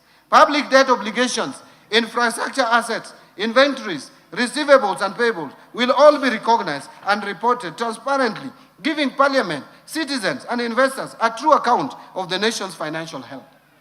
Mr. Speaker, implementation is progressing as scheduled across 3 phases. The first phase addressed financial assets and liabilities. The current phase incorporates inventories and prepayments. The final phase will bring in all remaining assets and liabilities, culminating in full consolidation of public sector entities, that is, consolidation of financial statements. To support this transition, the government is upgrading IFMIS and related systems, strengthening public sector asset management framework, undertaking asset identification and evaluation exercises across ministries, departments and agencies, counties and other public entities, and building capacity among public officers to sustain the reform beyond its implementation period. Mr. Speaker, this reform is not just about accounting standards. It is about accountability. It's about ensuring that those entrusted with public resources can be held to a higher standard of transparency and reinforcing public confidence in the stewardship of national resources. Number 2 is the Treasury single account. Mr. Speaker, as I had informed this House in last year's budget statement, the government has been implementing the Treasury single account framework to strengthen cash management and improve efficiency of public financial operations. Following the successful rollout of the Treasury single account to all ministries, the government has reduced the cost of overdraft financing from Central Bank of Kenya by 61% in this financial year, translating into substantial savings. I want again to pause there. I saw some people talking about reforming this so that there can be savings. I want to repeat that the government has reduced the cost of overdraft financing from Central Bank of Kenya by 61% in this financial year, translating already into substantial savings. So the work that you intend to do is actually already done. Mr. Speaker, the implemented Treasury single account model directly links invoices to specific batches submitted by ministries, departments, among other enhanced features. These Treasury single account reforms have substantially improved the efficiency of government exchequer operations, delivered transparency in exchequer and cash management, and ensured that public funds are released only against verified and approved obligations, thus laying the foundation for managing pending bills, and there is going to be no more cherry picking of invoices for payments. So, Mr. Speaker, building on this momentum in the financial year 26-27, the government will expand or extend the Treasury single account framework to county governments by completing the automation of county exchequer requisition processes, after which counties will progressively migrate to a Treasury single account architecture mirroring that of the national government. And 2, operationalize in collaboration with the CBK a granular data integration system to deliver real-time visibility of the cash and liquidity positions of state corporations and semi-autonomous government agencies. Mr. Speaker, taken together, these reforms represent significant modernization of our public cash management architecture. They are already delivering measurable savings, deepening fiscal transparency, and strengthening our capacity to deliver value for every shilling of public money. Let me now talk about strengthening the internal audit oversight and fiscal discipline. Mr. Speaker, every shilling entrusted to government must be accounted for and deliver value to the people of Kenya. The recurrence of audit queries and delays in implementing audit recommendations across public institutions continue to expose public resources to fiscal risk and weaken service delivery. And Mr. Speaker, to strengthen accountability, fiscal discipline, and support the government's zero-fault audit initiative, the government will introduce amendments to the Public Finance Management Act and related regulations to strengthen the mandate of the Office of the Internal Auditor General, and enhance oversight across the public sector. I am strengthening the Office of the Internal Audit. The reforms will establish a framework for tracking the implementation of audit recommendations and resolutions issued by Parliament, the Office of the Auditor General, audit committees, and other oversight institutions, with clear accountability mechanisms for non-compliance. The government will also strengthen internal audit functions across public entities, roll out integrated internal audit management system, and enhance the adoption of enterprise risk management to improve the identification and mitigation of fiscal and operational risk. Mr. Speaker, these reforms will strengthen transparency, internal controls, and prudent management of public resources while improving accountability and service delivery across government. Now let me turn to revenue projections for 2026-2027. Mr. Speaker, our fiscal projections reflect a careful balance between ambition and realism, ensuring that we live within our means while investing in our future. Based on the outlined policy measures, total revenue collection, including appropriation in aid, for the financial year 2026-27 is projected to be 3,630.5 billion, which is equivalent to 17.4% of our GDP. Of this, ordinary revenue is projected at 2,985.7 billion, equivalent to 14.3% of the gross domestic product. And ministerial appropriation in aid is projected at 644.8 billion, equivalent to 3.1% of GDP. Grants are projected at 43.6 billion, or 0.2% of GDP. Expenditure projections. Mr. Speaker, total expenditure in the financial year 2026-27 budget is projected at 4,820.4 billion, equivalent to 23.2% of GDP.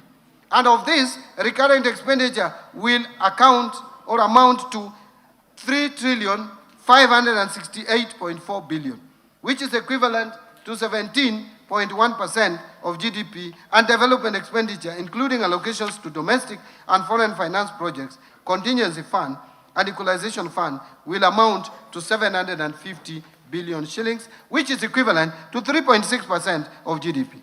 Total allocation to county governments is projected at 502 billion shillings, of which 428 billion is equitable share, and 74 billion is additional allocations from the national government's share of revenue, and loans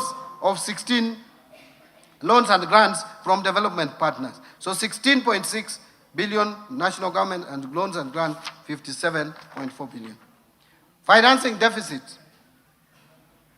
fiscal deficit and financing.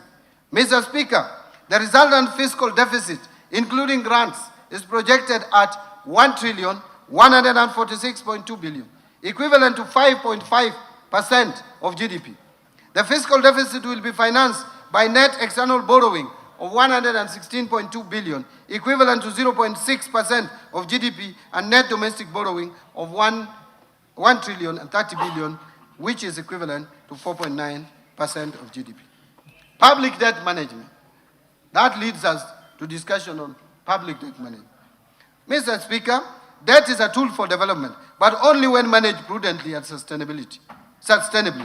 To preserve debt sustainability and strengthen economic resilience, the government will continue implementing fiscal consolidation measures anchored on enhanced domestic revenue mobilization, strict expenditure controls, and improved efficiency in public spending. Given these reforms, the present value of public debt to GDP is projected to decline steadily towards the approved debt anchor over the medium term.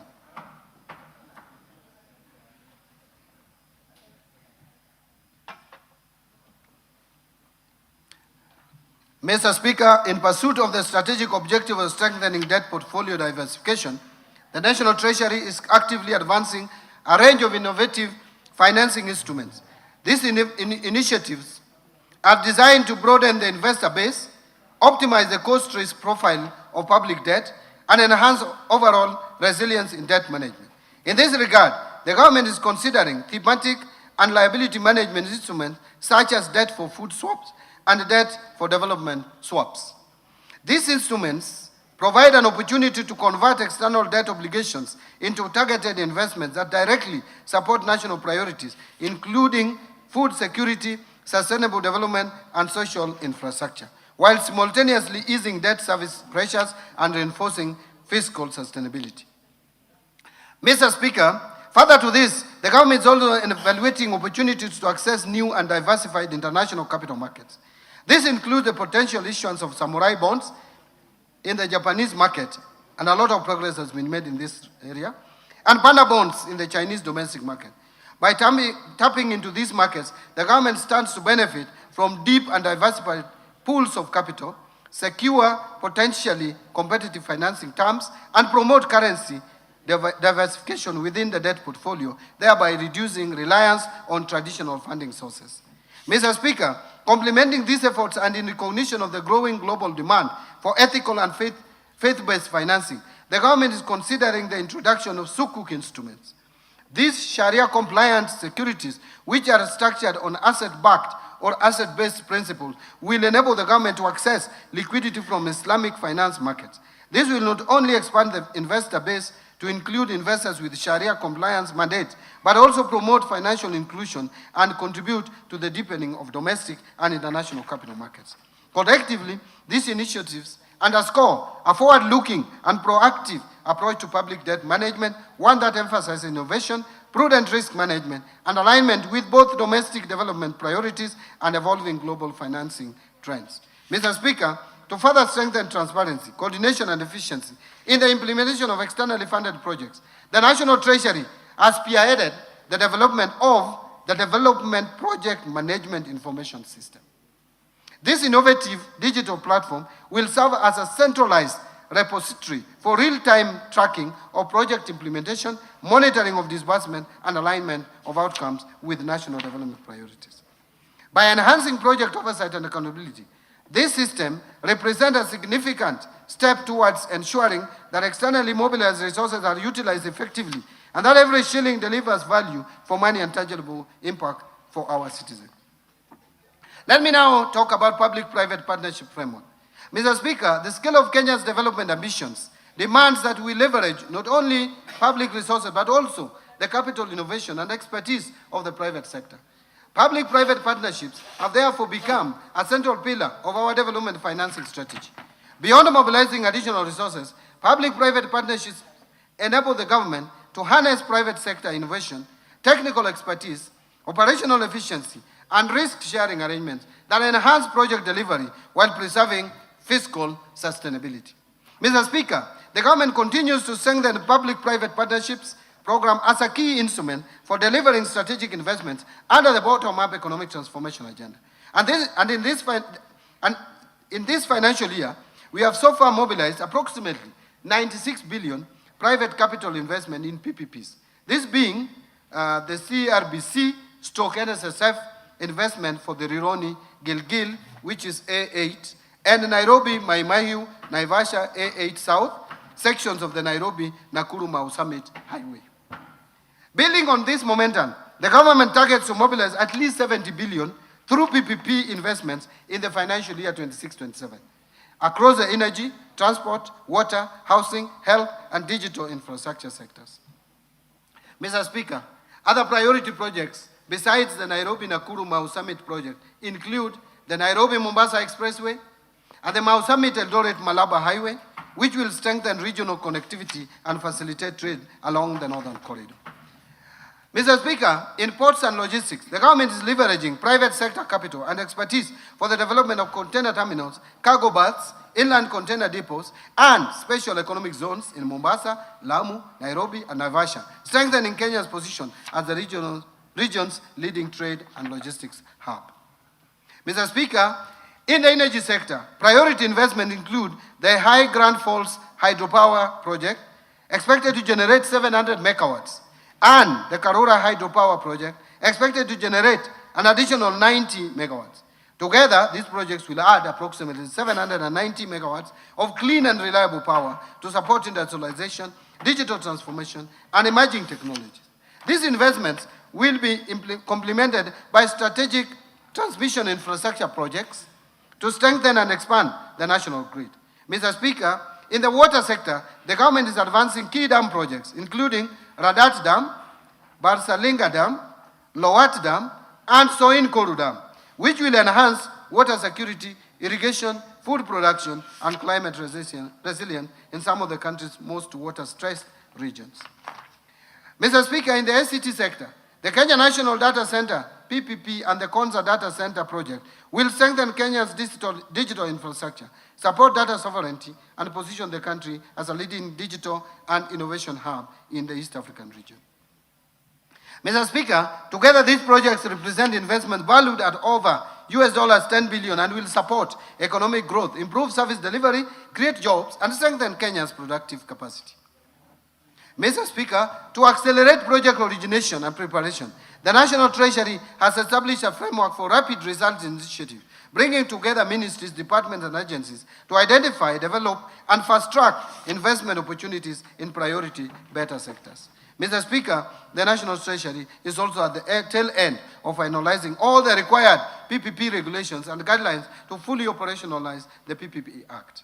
This is in addition to the recently issued circular on mandatory disclosure requirements for all privately initiated proposals. These circulars aim to enhance uniformity, transparency, accountability, and build public trust by enabling timely disclosures, integrity, and standard reporting. Mr. Speaker, as we expand the PPP program, we remain committed to increasing the participation of Kenyan enterprises, investors, and financial institutions to promote local ownership, domestic value creation, and reduce foreign exchange risk. In this regard, the National Infrastructure Fund will play a key role in mobilizing long-term domestic capital and supporting local participation in infrastructure financing. Mr. Speaker, our pension funds, insurance companies, SACCOs, and retail investors will increasingly have opportunity to participate in strategic national investments, ensuring that the benefits and returns generated by these projects accrue to Kenyan citizens while supporting long-term economic transformation. And Mr. Speaker, by mobilizing domestic savings and channeling them into productive investment, we are creating a model of growth that is owned, financed, and sustained by Kenyans. Kenya is not just open for business. Kenya is investing in itself. Now let me turn to resource allocations. Mr. Speaker, over the past 3 years, we have laid a firm foundation for inclusive growth. For financial year 2026-2027, the financial year 2026-2027 builds on those gains and advances the bottom-up economic transformation agenda. The administration's core economic strategy aligned with the fourth medium-term plan of Vision 2030. Better focuses public resources on unlocking productivity and increasing incomes at the base of the economy through deliberate, value chain-driven allocations. And with limited fiscal space, this budget prioritizes interventions that deliver the greatest impact in job creation, higher household incomes, and broader economic participation. Agricultural transformation and inclusive growth as the first pillar. Mr. Speaker, agriculture remains central to better and Kenya's long-term prosperity.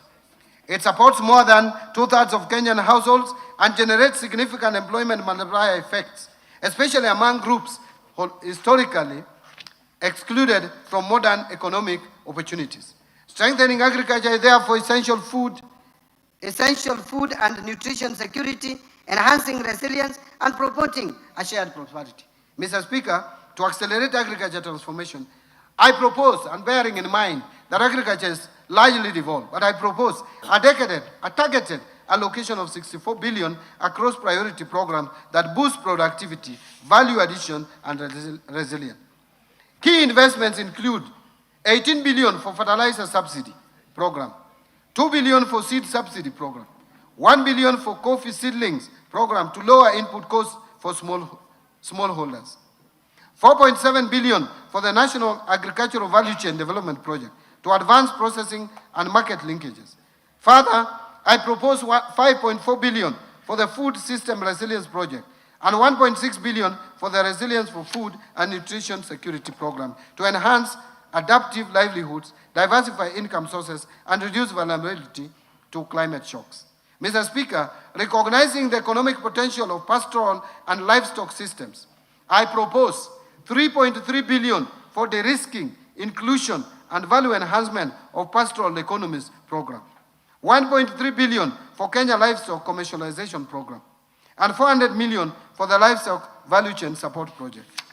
These allocations will foster greater market access, commercialization, animal health services, and resilience among pastoral communities.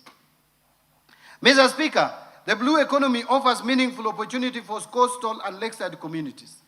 To support the growth of the blue economy, I propose 8.2 billion for the blue economy and fisheries subsector, which includes 2.1 billion for aquaculture business development project, 1.8 billion for the Kenya Marine Fisheries and Socio-Economic Development Project, and 578 million for Kabonyo Fisheries and Aquaculture Training Center.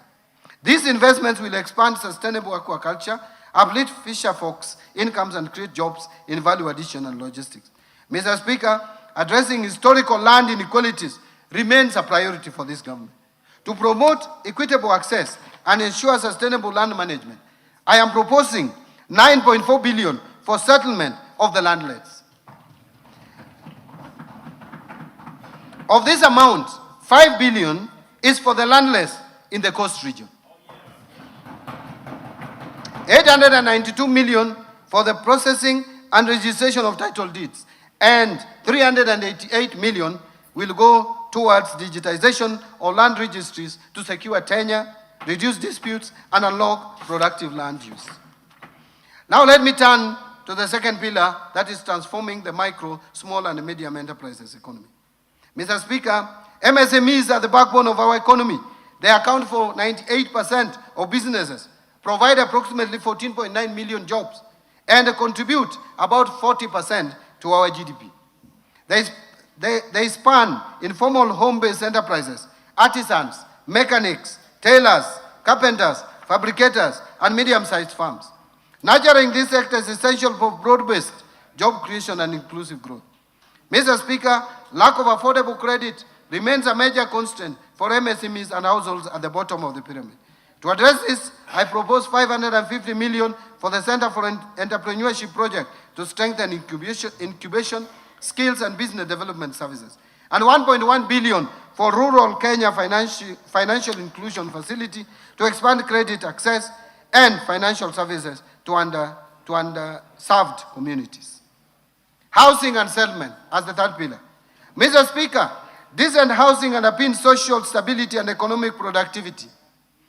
Our affordable housing program not only provides safe and affordable homes to Kenyans, but also generates jobs directly in construction and indirectly across building materials and services sector. To sustain this momentum, I propose 143.7 billion for the housing sector, urban development, and public works subsectors. This package will include 18.6 billion under the Kenya Urban Program, 50.6 billion for construction of affordable housing units, 20.9 billion for social housing units, and 20.2 billion for the institutional housing, and 18.2 billion for critical social and physical infrastructure. Further, support will include 2.7 billion for the Kenya Informal Settlement Improvement Project Phase 2, and 535 million targeted to support construction of county headquarters. These investments will improve living conditions, provision of services, and local governance capacity.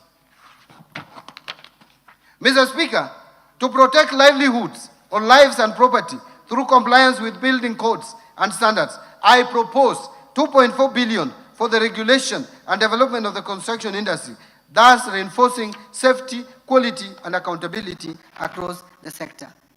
Allow me now to turn to the other pillar, that is universal health coverage. Mr. Speaker, universal health coverage, UHC, is central to better's social contract. Equitable access to quality health services is essential for human capital, productivity, and poverty reduction. Towards this end, I have proposed 177.2 billion to the health sector to advance UHC and strengthen essential services. Key allocations include 8.6 billion salaries for UHC staff, 19.1 billion for primary healthcare fund to finance frontline services. Mr. Speaker, to reduce the burden of communicable diseases and advance immunization, I am proposing 18.5 billion for the Global Fund and 6.4 billion for vaccines and immunization program. This investment will protect children and communities and reduce health-related economic shocks. Mr. Speaker, tackling cancer and other chronic illnesses requires focused investment. I propose 3 billion to the Emergencies, Chronic and Critical Illness Fund, 1 billion for construction of a cancer center at Kisii Level 5 Hospital. 300 million to strengthen cancer management in Kenyatta National Hospital. And 150 million for the expansion of comprehensive cancer center at Kenyatta University Teaching Referral and Research Hospital. These measures will expand diagnostic and treatment capacity across the region, given that we are leading as a leading hub in terms of health in this region. Mr. Speaker, to improve tertiary healthcare, I propose 45.3 billion for our referral hospitals. Additional targeted investments will include the following: 470 million for the construction of Kenyatta National Hospital Burns and Pediatric Center, 300 million for innovations and replacement of obsolete equipment at Kenyatta National Hospital, and 2 billion for construction of a new 2,000-bed multi-speciality at Moi Teaching and Referral Hospital to expand capacity and improve health outcomes. Mr. Speaker, to ensure reliable supply chains and strengthen human resources, I am proposing 20.9 billion for Kenya Medical Supplies Agency, KEMSA, 3.1 billion for the Kenya Medical Research Institute, 1.3 billion for the Integrated Reproductive Health Program, 500 million for family planning and reproductive health commodities, and 600 million for equipment at the National Blood Transfusion Services.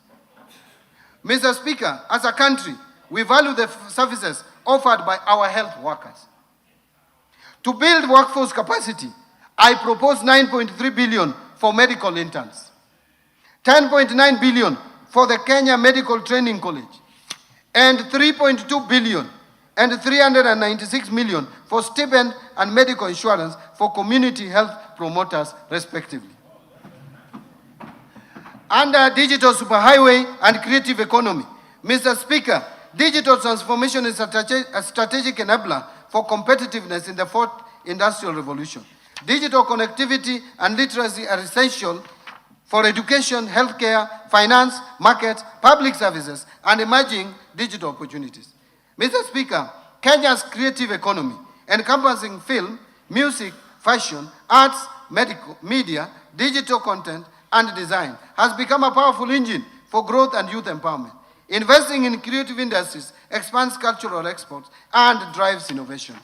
Mr. Speaker, to accelerate digital adoption and inclusion, I propose 8.6 billion Kenya shillings to this sector. And this will include 4.3 billion for Kenya Digital Economy Acceleration Project, 1.3 billion for maintenance and rehabilitation of national optic fiber backbone infrastructure, 528 million for maintenance and rehabilitation of last mile county connectivity, 309 million for government shared services, 382 million for the digital superhighway cybersecurity, 400 million for establishment of digital hubs, and 455 million for ICT infrastructure maintenance. Now let me move to infrastructure. Mr. Speaker, infrastructure is the backbone of economic transformation. It provides connectivity, energy, and water resources needed to power productive activities and sustain human settlement. By reducing transaction costs and opening markets, infrastructure investments deliver long-term value. Towards this end, I propose 220.4 billion for development of roads, including 44.3 billion to support construction of roads and bridges, 58 billion for rehabilitation of roads, and 118.1 billion for road maintenance. This balanced mix supports connectivity, freight, efficiency, and long-term road preservation. Mr. Speaker, to expand railway transport, I propose 38.4 billion for railway projects. Additionally, Kenya shillings 400 million is proposed for the Kenya ferry ramp in Likoni, Mombasa. Additional 1 billion for development of public ferry landing ramps in Lake Victoria, including Mbita and Sena Islands in Suba North and West sub-counties of Homa Bay County, respectively. 150 million for acquisition of public ferry in Lake Victoria, completing the purchase of public ferry for use in Lake Victoria. And 582 million for Nairobi Bus Rapid Transport Project, which is a critical public transport investment that will reduce congestion and enhance mobility. Mr. Speaker, reliable, affordable energy is vital for industry and households. I propose 30.9 billion to the energy subsector, including 7.5 billion for the national grid system, 20.2 billion for rural electrification, and 3.2 billion for alternative energy technologies. These allocations expand access, lower costs, and promote sustainable growth. But I wish to add that a lot of energy projects will be financed through National Infrastructure Fund because they are commercially viable. And now I want to turn to education. Education. Yes. Yes, I'm turning now to education. Improving education outcomes. Mr. Speaker, Kenya's future depends on developing strong human capital. And to this end, we will continue to strengthen quality learning, training and research, promote equity and inclusivity, scale up investment in education, fortify the system against emerging technological and labor market shifts, as well as fortify education to industry linkages, thus ensuring skills match demand. Mr. Speaker, I propose 784.5 billion for the education sector. Mr. Speaker, a lot has been said about defunding education. But in 2026-27, we are proposing 784.5 billion shillings, which is 26.4% of the ministerial budgets. Compare that to 2021-2022 budget, before this administration came into office. The budget for education was 526 billion shillings. That has increased now by 49%. And it was 24.5% of the ministerial budget. Now it is 26.5% of the ministerial budget. Therefore, Mr. Speaker, it is not correct that this government, this administration is defunding education. In fact, we are funding it more. So this 784.5 billion includes Kenya shillings 424 billion to Teacher Service Commission for payment of our teachers. And that has moved from 290 billion in 2022 to now 421 billion shillings. Basic education. Basic education is now 136. I'm proposing 136.6 billion. Compare that to 107 billion in 2022. 163.9 billion for higher education, which was 105 billion in 2022. 1.3 billion for science, innovation and research, and 58.5 billion for technical, vocational education and training. This comprehensive allocation safeguards service delivery and expands opportunities across the learning continent. Mr. Speaker, within this funding to the education sector, I propose 7 billion for free primary education, 54.6 billion for free day secondary education, and 30.7 billion for junior secondary school capitation. Those two lines, the free day secondary education 54.6 plus junior secondary education of 30.7 adds to a total of 85.3 billion. What was it in 2022? In 2022, it was 62.4 billion shillings. I also propose 9.9 billion for administering national exams, and that is in addition to what we have just provided before the end of this year to pay the arrears of 1.5 billion to teachers. So teachers who marked exams, they will be paid before the end of this financial year, 1.5 billion. 3 billion for school feeding program. Again, this school feeding program in 2022 had 2.2 billion. Now it is 3 billion. Mr. Speaker, I am proposing 4.9 billion to be provided for conversion of 20,000 intern teachers into permanent and pensionable from January 2027. Further, the newly recruited 24,000 intern teachers will be converted into permanent and pensionable terms in July 2027.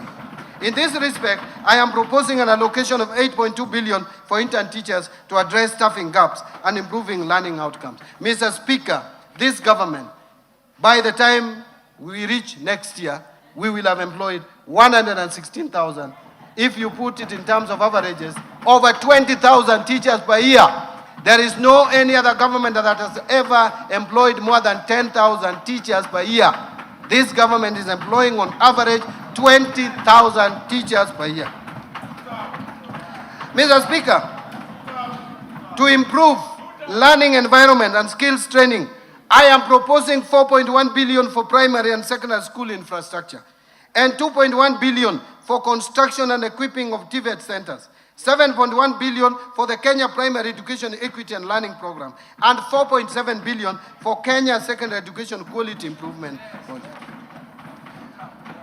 Mr. Speaker, further investments in this sector include the following: 56.3 billion for Higher Education Loans Board for provisional loans to university and TVET students. And how much was it in 2022? 15.39. It has moved from 15.39 to 56.3 billion in this financial year. There is additional 30.9 billion for university scholarships. There is also 9.2 billion dedicated specifically for TVET scholarships and 6.7 billion for CBA arrears for universities and 2021-2022 CBA. And another 5.9 billion for ongoing projects in universities across the country, measures that expand access and strengthen human capital for a competitive economy. Mr. Speaker, let me talk now or speak to supporting manufacturing for job creation. Mr. Speaker, manufacturing is a linchpin for structural transformation. We will therefore continue to strengthen local value chains, deepen backward and forward linkages, and enhance competitiveness in domestic and export markets. Mr. Speaker, to continue promoting local industries, I propose 16.7 billion to support manufacturing initiatives across implementing agencies. This includes 2.6 billion for equipping county integrated agro-industrial parks, the ones that have been completed.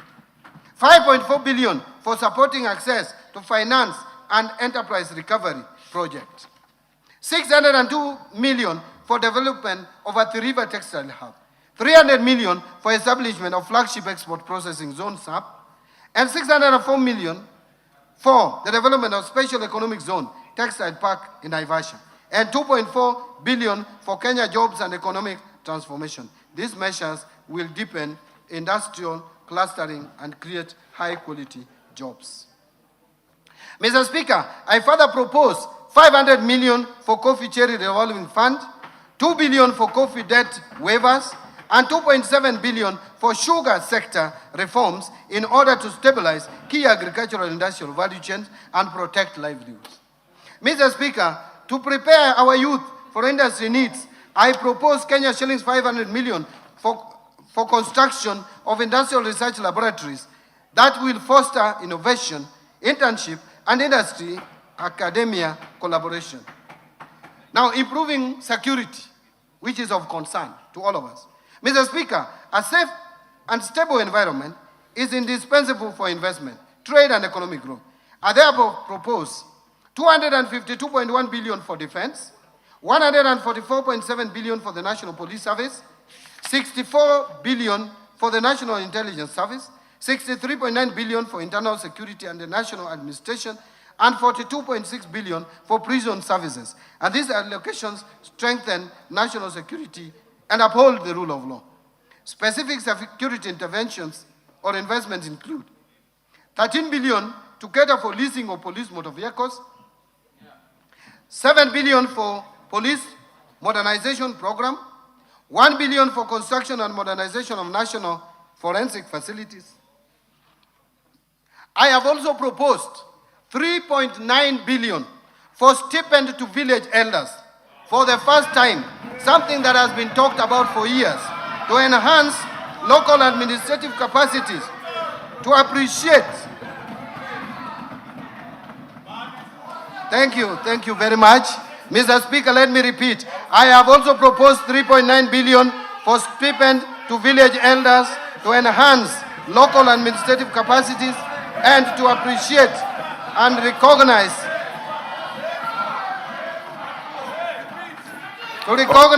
the role played by village elders in helping address security and other societal challenges. Mr. Speaker, allow me now to turn to protecting the vulnerable groups in our society. Mr. Speaker, social safety nets remain central to BETA's objective of poverty reduction and inclusive growth. Strengthen safety nets, protect livelihoods, create pathways out of poverty, and enable economically excluded households to participate in productive activities. In this regard, Mr. Speaker,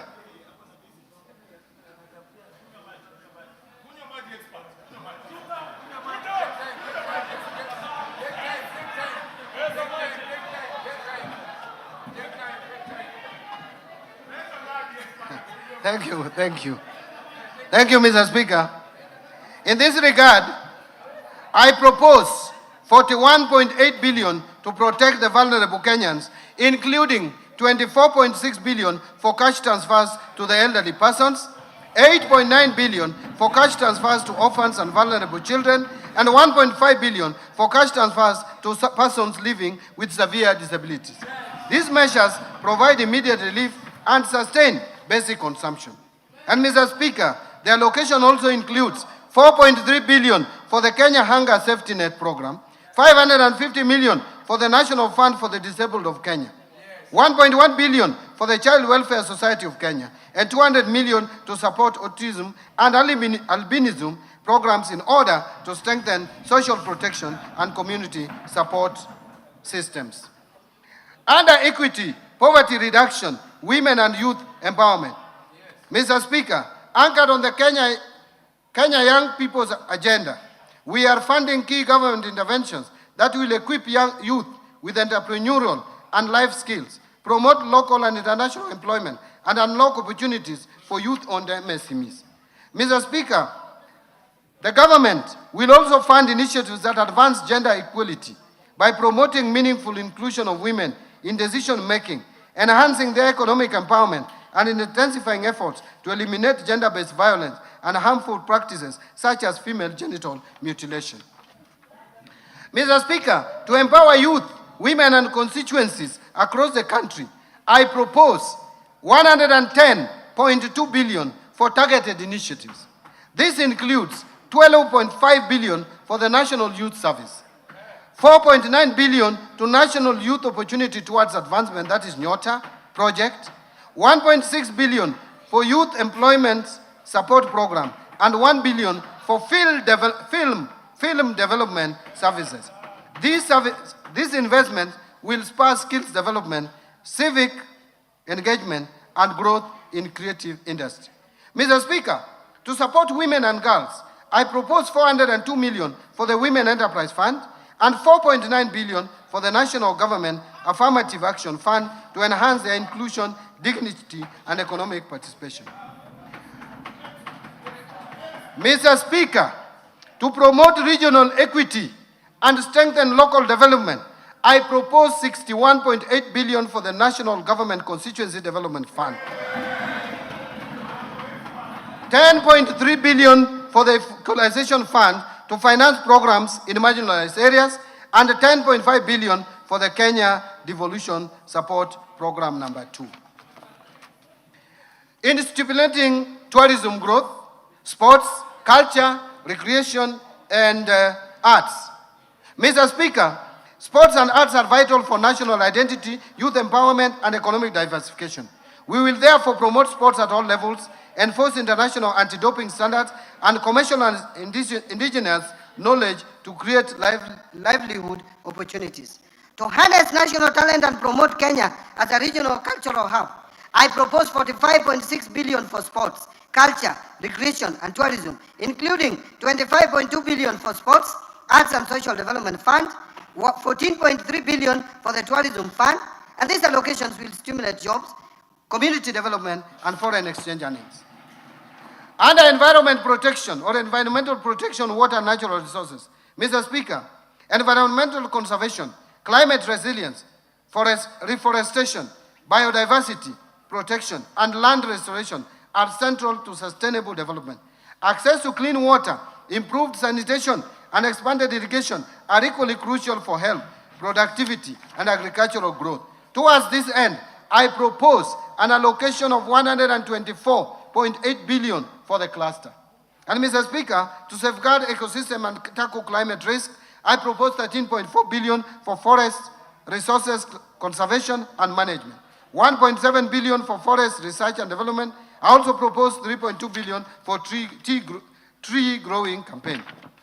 Mr. Speaker, I further propose 4.7 billion for environment management and protection, 8.9 billion for the Kenya Financing Locally Led Climate Action Project, FLOCA, and 1.8 billion for meteorological service. Mr. Speaker, in order to support solid waste management in Nairobi, I propose 2.5 billion and 1 billion for the removal of asbestos as well. Additional targeted allocations in this sector include 13 billion for wildlife security, conservation and management, 1.2 for wildlife research and development, 1.1 billion for human-wildlife conflict compensation, 800 million for wildlife insurance. And these investments protect natural capital that underpins tourism and rural livelihoods. Mr. Speaker, to expand water infrastructure and ensure water security, I propose 51.5 billion for water and sewerage infrastructure development, 6.3 billion for water resource management, 2.5 billion for water storage and flood control. Mr. Speaker, to promote irrigation development in the country and reduce reliance on rain-fed agriculture, I propose 1.1 billion for irrigation and drainage development, 1.8 billion for large-scale commercial irrigation development, 3.3 billion for community-managed irrigation development, 3 billion for public irrigation schemes, 1.6 billion for revitalization of irrigation in asal areas, and these allocations will improve access, productivity, and resilience in agriculture and settlement. Now, improving governance and sustaining the fight against corruption. Mr. Speaker, strong institutions and adherence to the rule of law are prerequisites for sustainable development. Effective governance strengthens investor confidence and ensures efficient delivery of public services. To strengthen accountability and the rule of law, I propose 5.1 billion for the Ethics and Anti-Corruption Commission, 7 billion for the Office of the Director of Public Prosecutions, 6 billion to the State Law Office, 9.8 billion for the Office of the Auditor General, and these allocations will intensify anti-corruption efforts and reinforce public sector integrity. Mr. Speaker, to enhance parliamentary oversight and legislative functions, I propose 50.9 billion for Parliament. Further, to support administration of justice, I propose 30.4 billion for the judiciary. These allocations are essential to uphold democracy, transparency, and citizen trust in public institutions. Now, allocations to county governments. Mr. Speaker, the government remains committed in supporting devolution through intergovernmental fiscal transfers in line with Article 202 of the Constitution. I therefore propose to allocate 428 billion in equitable share, which shall be transferred to the respective county governments as per the first basis formula during the financial year 26-27. The 428 billion represents 21% of the most recently audited revenues for the financial year 22-23, way higher than the minimum of 15% prescribed in Article 203 2 of the Constitution.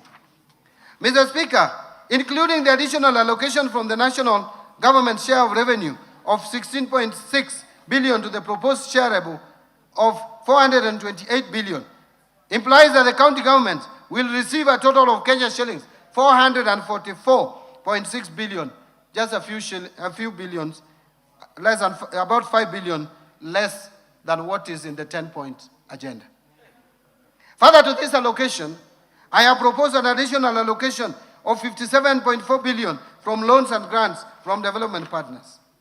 Mr. Speaker, the National Treasury has developed the Draft Public Finance Management Bill 2025, which proposes to amend Sections 42 and 191 of the Public Finance Management Act, CAF 412. These amendments aim to provide for submission of two separate bills, one on the county government's additional allocations, national government share of revenue bill, and the other on proceeds from loans and grants from development partners bill. This will mitigate delays in the approval and disbursement of county government's additional allocations. Now let me speak or talk about equalization fund. Mr. Speaker, to support implementation of projects in the marginalized areas, 10.3 billion has been proposed as an allocation to the equalization fund in the financial year 26-27.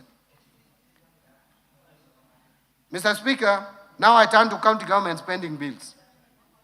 Mr. Speaker, the growing stock of pending bills in county government poses a fiscal risk. As of 30th June 2025, county governments reported outstanding pending bills of 183 billion. And Mr. Speaker, during its 27th ordinary session, the Intergovernmental Budget and Economic Council, IBEC, approved and adopted the county government's pending bills action plan submitted by the Controller Budget. The Council directed all county governments to customize and implement their respective pending bills action plans to progressively reduce the stock of pending bills. I urge county governments to ensure full implementation of the agreed action plans. Now let me turn to taxation measures. Having talked about expenditure, the money being allocated here and there, now it is the time to see where money is coming from. Taxation measures. Mr. Speaker, following the tragic events of 25th June of 2024, which I hope will never be repeated again in this country, a day that remains etched in our hearts, government was reminded of the need to always listen to the voices of our citizens. As I mentioned at the beginning of this statement, I championed public engagements with Kenyans of all walks of life while putting together this budget and the supporting policy measures. Mr. Speaker, over the last 1 month, focus has been more on the Finance Bill 2026. And like I mentioned, I engaged Kenyans widely in town hall meetings, various media stations, Bunge la Mwananchi at Jivanji Gardens here in Nairobi, Ongata Rongai in Kajiado, comrades at the University of Nairobi, Citizen Digital X-Space, just to mention but a few. I wish to thank all Kenyans who took time to attend these forums and engage with me. My assurance is that their voices have been reflected in the proposal that I'm presenting today. Mr. Speaker, in preparing these proposals, I have been guided by the overriding principle of placing the well-being of the common Mwananchi first. In this regard, I have deliberately chosen not to introduce new taxes or increase tax rates that would further overburden the hardworking Kenyans and their families. Instead, the measures are focused on reforms that improve efficiency in tax collection, create a fairness in the tax system, and broaden the revenue base without burdening the Mwananchi. Mr. Speaker, allow me to share a striking reality. Today, only 3.1 million working Kenyans contribute to pay as you earn. Yet, millions of other Kenyans that make money in our economy do not contribute to the taxes we collect. Many of these people have been filing nil returns year after year. The burden of developing this country has therefore been on a few of us. And Mr. Speaker, that this must change. We shall continue to broaden our tax base, a process that will help us lower tax rates to ease burden on the few that are tax compliant. Mr. Speaker, to support financing of the 2026-27 budget, I will today present highlights of two sets of proposals. The first set of proposals relates to custom measures agreed upon by the East African Community Ministers, Cabinet Secretaries responsible for finance and economic affairs during this year's pre-budget consultations held in Arusha, Tanzania on 15th May 2026, and which we will conclude this coming weekend. The measures agreed upon target to support local manufacturing, promote value addition, strengthen industrial competitiveness, enhance food security, protect jobs, and align the regional tariff structure with Kenya's economic development projects. The second set of proposals are contained in the Finance Bill of 2026. These measures are guided by three key principles. First, efficiency, to ensure tax collection is done with minimal leakages and ease compliance. Second, fairness, to ensure that the tax burden is shared equitably among all. And third, simplicity, to ensure that compliance with tax laws is straightforward, transparent, and predictable for all Kenyans. Mr. Speaker, the measures I present today, majority of which are targeted to simplify tax compliance, and strengthened tax administration are expected to yield an additional Kenya shillings 98.9 billion in terms of revenues. So let me turn to custom measures. Mr. Speaker, allow me to express my sincere appreciation to this House for the approval granted to the custom measures on 8th of May 2026, which are subsequently presented during the pre-budget consultations held in Arusha, Tanzania on 15th May of 2026. I wish to inform this House that all those measures were subsequently adopted by the East African Community Ministers, Cabinet Secretary responsible for finance and economic affairs. These measures will take effect from 1st July 2026. I will now highlight some of them. Mr. Speaker, high production costs continue to constrain growth and competitiveness of local industries, particularly where manufacturers rely on imported inputs that are not available locally. To lower the cost of production for our local industries and make locally produced goods affordable, Kenya secured an approval at the region to continue applying a 0% duty remission on selected inputs used in manufacture of pharmaceutical products, roofing materials, automotive parts for vehicles and motorcycles, and cold rooms for preservation, leather processing, and the assembly of smart mobile phones. Laptops and tablets. Kenya also secured approval to continue applying a duty remission rate of only 10% on selected inputs used in furniture and door manufacturing, as well as completely knocked down kits for assembly of motorcycles. Through these measures, jobs created by the industries in these categories remain protected to support livelihood of our people.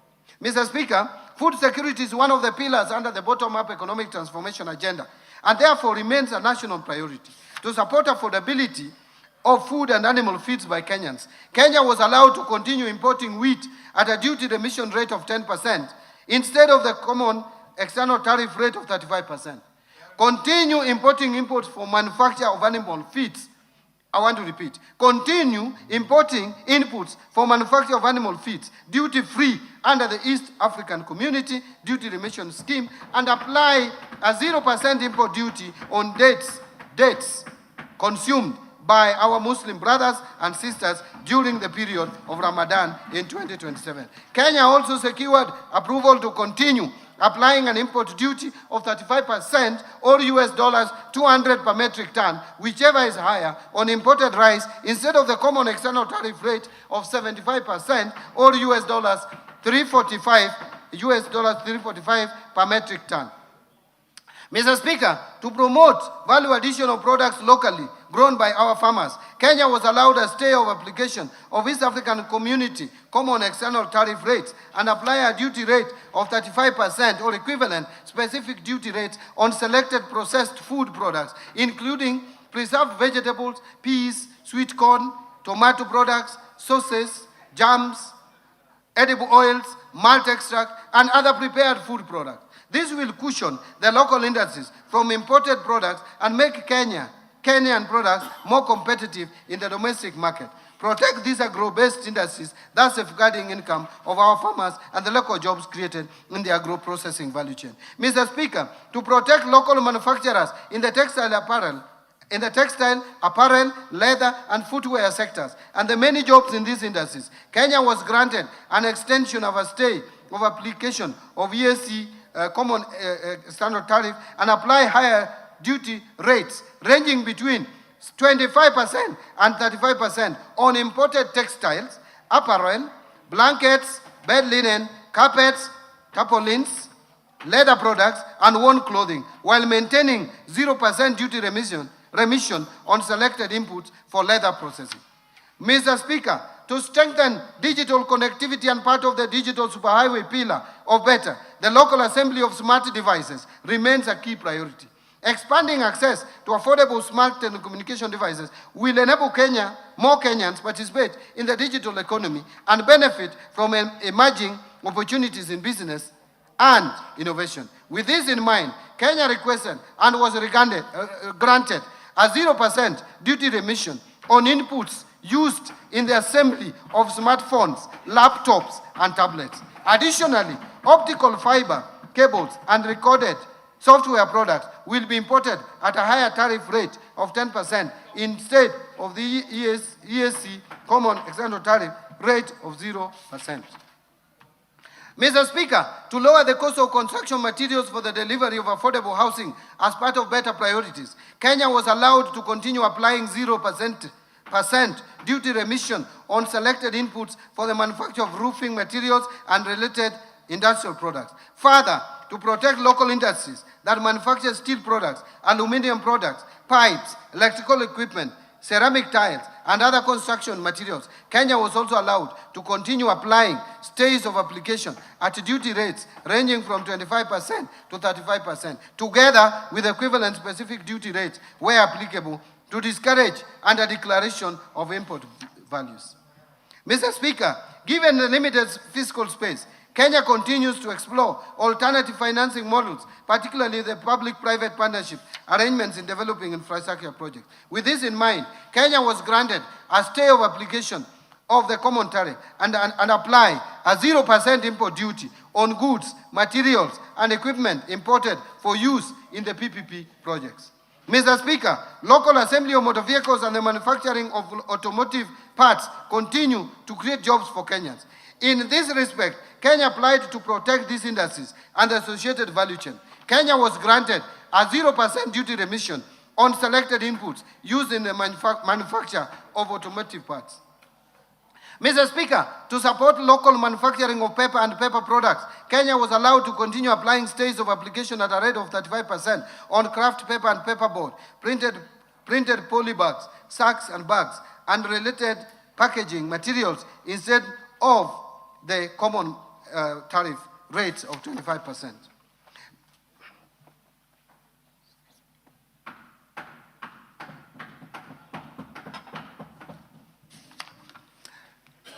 Mr. Speaker, to protect local manufacturers of household and industrial products and the jobs therein, Kenya will continue to the stays of application under the common tariff rates and apply rates ranging from 25 to 35%, together with equivalent specific duty rates where applicable on products including LPG stoves, cookware, aluminum products, steel products, electrical equipment, and related manufactured goods.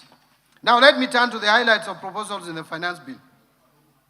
Mr. Speaker, I now turn to the proposals in the Finance Bill 2026 that target to amend various domestic tax laws to improve revenue collection, ease tax compliance, and create fairness within the tax system. Under income tax, Mr. Speaker, currently certain corporate restructurings, such as mergers, amalgamations, or internal reorganizations are exempt from capital gains tax. To encourage the establishment and growth of real estate investment trusts, the bill is proposing to extend the exemption to qualifying property transfers into approved real estate investment trusts to avoid selective treatment or application. Mr. Speaker, to promote fairness, improve consistency within the tax system, and support investment in the petroleum sector, the bill is proposing to reduce the corporate tax rate applicable to non-resident petroleum contractors to 30% from 37.5%. This will harmonize with the rate that is applicable to other non-resident companies. The bill further clarifies that repatriated income earned by non-resident petroleum contractors will be subject to tax at the rate of 15%, consistent with the treatment applicable to other non-resident persons operating in Kenya. Mr. Speaker, the current framework for taxation of trusts is complex and may create uncertainty in the taxation of trust incomes and distribution. To improve clarity and align the framework with the international best practices, the bill is proposing to introduce a single point taxation system at the trustee level and removes the risk of double taxation for beneficiaries, thereby improving compliance and reducing opportunities for tax avoidance. Mr. Speaker, the bill does not propose to increase monthly income tax. I wish to state that. On the contrary, the bill is proposing a simplified tax framework for non-resident persons who earn monthly rental income in Kenya but do not pay tax on that income. In this case, therefore, non-resident landlords will be required to register and account for tax directly, especially where the property is not managed through a property agent, while preserving the existing withholding tax framework where non-residents are currently complying with their tax obligation. Mr. Speaker, this proposal will not result in higher rent or additional burden on existing tenants that reside in properties owned by non-residents. Mr. Speaker, currently any persons making payments to non-resident ship owners and charterers are required to withhold and remit tax on shipping income. This has affected compliance, particularly where persons producing shipping services are not aware of the withholding obligations.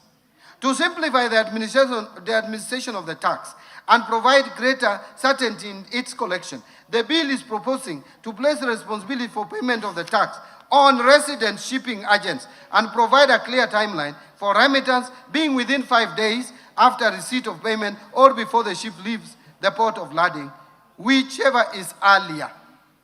Mr. Speaker, currently the deadline for filing tax returns is 30th June of every year for all categories of income, which leaves no room for verification and validation of filed returns before the commencement of another financial year. To provide sufficient time for verification and validation of returns, I propose revisions to the timelines for filing individual income tax returns. Under the proposal, taxpayers with nil returns will be required to file within 1 month after the end of the year of income, because they have nil returns anyway. While taxpayers whose income is fully taxed at source, including persons earning employment income only, will file within 4 months after the end of the year of income. All other taxpayers are required to file their return by 30th of June every year. All businesses will still continue to file their returns by 30th of June every year. So it is not true that we are reducing for everyone, making filing returns complicated. Mr. Speaker, currently gains arising from offshore transfers, where the value of the transferred shares is derived from assets located in Kenya, are not taxed. To ensure that gains derived from Kenya assets remain taxable in Kenya, irrespective of how the transaction is structured, the bill therefore proposes to amend the Income Tax Act to ensure that all gains from transfer of assets located in Kenya get same tax treatment, irrespective of the location of the beneficial owners. Mr. Speaker, when companies make profits, those profits should find their way back to shareholders within a reasonable time. Currently, some companies have been holding back their profits indefinitely, simply to defer paying dividend tax. This is a loophole that needs to be addressed. In order to provide greater certainty in the application of the deemed dividend provision, which is already in law, and discourage indefinite retention of profits solely for purpose of deferring dividend taxation, the bill is proposing to introduce a minimum deemed dividend distribution threshold of 60% of undistributed income.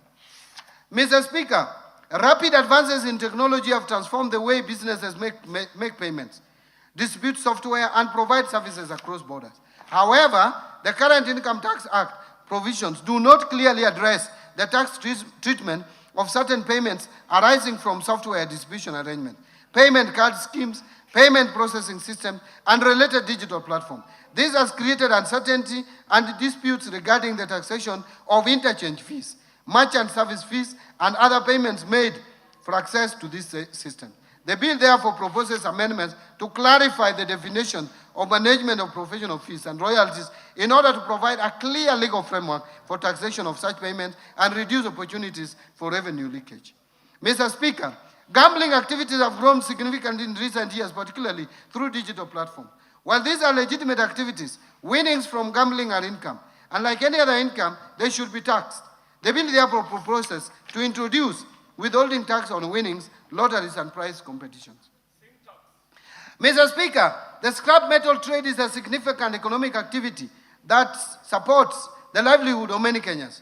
To improve traceability of transactions and strengthen compliance for scrap metal trade, the bill proposes to introduce a withholding tax on incomes earned from the sale of scrap metal at a low rate of 1.5% of the gross amount paid. Mr. Speaker, currently payments made by the national carrier to non-resident service providers are exempt from payment of withholding income tax, while similar payments when made to residents are taxed.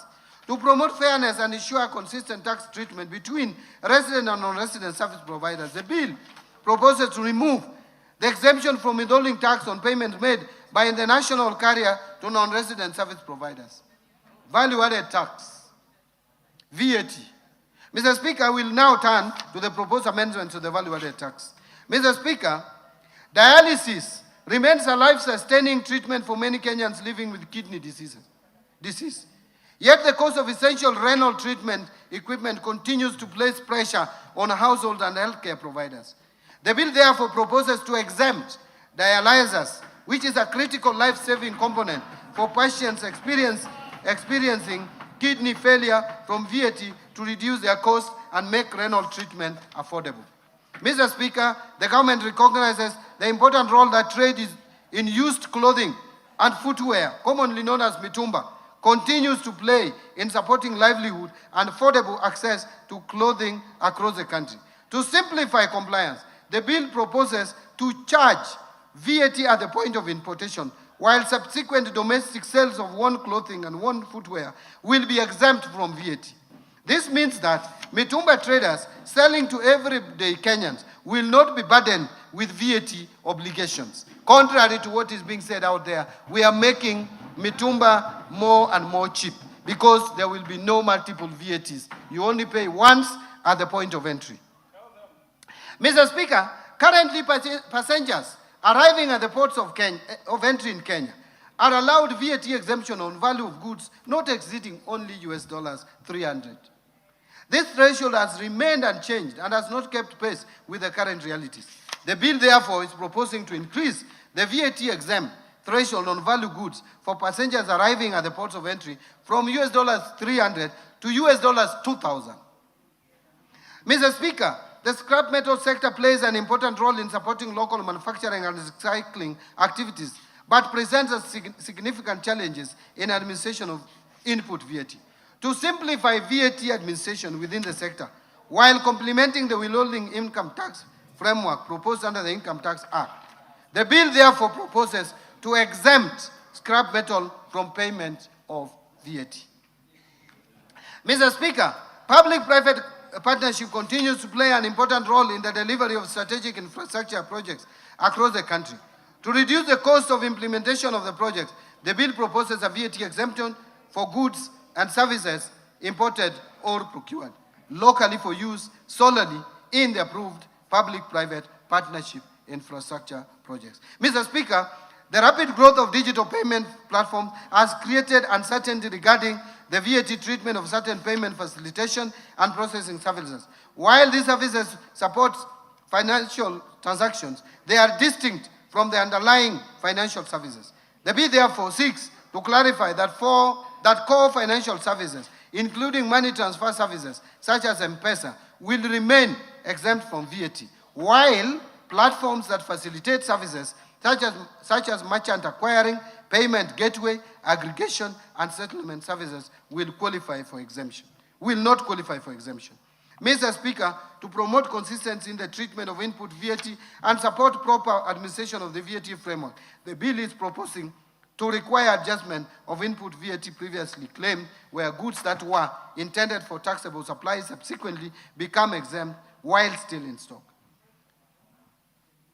Mr. Speaker, Kenya's tax expenditure was estimated at 286 billion, or 1.8% of GDP in 2024, a decline from 368 billion, or 2.4% of GDP in 2023.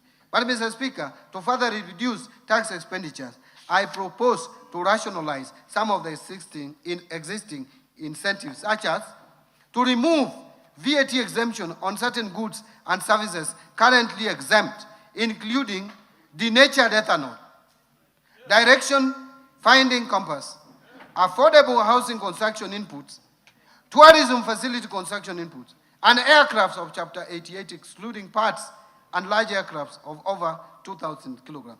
These are what we call choppers, helicopters. We are removing them from VAT exempt. But aircraft parts will still enjoy VAT exemption. To exclude from VAT exemption spare parts applicable to official aid-funded projects to reduce opportunities for misuse of the exemption. So we exempted the vehicles, but not the parts. Transfer selected supplies from zero-rated status to VAT-exempt status, in line with the national tax policy objective of limiting zero rating primarily to export. To exempt mobile phones from VAT as part of the simplified taxation framework for mobile phones outlined under the proposal under Excise Duty Act. So when we talk of excise duty on phones, moving from 10% to 25%, they talk about that, but they fail to say that we are removing VAT on mobile phones from 16% to nothing. So the above measures are expected to further lower tax expenditures as a share of GDP, hence revenue collection. Excise Duty Act. Mr. Speaker, we now turn to the proposed amendments to the Excise Duty Act. Mr. Speaker, currently, more Kenyans are drinking bottled water in both urban and rural areas. The bill is proposing to remove excise duty of 6 shillings and 41 cents per liter of bottled water. We are removing excise duty on bottled water. Mr. Speaker, it is expected that the vendors of bottled water will pass this benefit to the ordinary citizen by lowering the price of bottled water because it has ceased to be a luxury. Mr. Speaker, mobile phones have become essential tools for enhancing communication, access to information, and delivery of services. They support among others, education, businesses, financial services, e-commerce, healthcare, and social interaction, while also promoting digital inclusion, productivity, and social economic development. Mr. Speaker, to further encourage use of mobile phones in the country, the bill is proposing to simplify taxation of mobile phones by replacing the existing multiple taxes and levies with a single excise duty charged at the rate of 25% at the point of activation on any telecommunications network. This measure will lower the prices of mobile phones in the country. I heard another leader saying 25%, but I'm asking, why is he complaining about 25%? Does he want us to remain at 55.5%? Because that is the rate as at today. Mr. Speaker, in recognition of health risks associated with excessive sugar consumption, the bill proposes to increase excise duty on sugar-sweetened beverages from 14 shillings per litre to 20 shillings per litre. Mr. Speaker, in support of public health, the bill also proposes to adjust excise duty rates on other manufactured tobacco and tobacco substitutes, tobacco extracts, and essences from 11,382 per kilogram, shillings per kilogram, to 12,550 per kilogram. While the excise duty rates applicable to cigars, churros, cigarillos, I don't consume this, so I have difficulty in reading, containing tobacco or tobacco substitutes, will be adjusted from 16,260 shillings per kilogram to 18,000 shillings per kilogram. I don't know whether Honorable Mboko knows about this more than I do. Mr. Speaker, betting on horse trading is currently exempt from excise duty. In order to create fairness in the taxation of betting and gaming activities, the bill is proposing to remove this exemption. Further, to expand the scope of taxation, the bill proposes to amend the definition of gaming wallets to include land-based betting and gaming activities.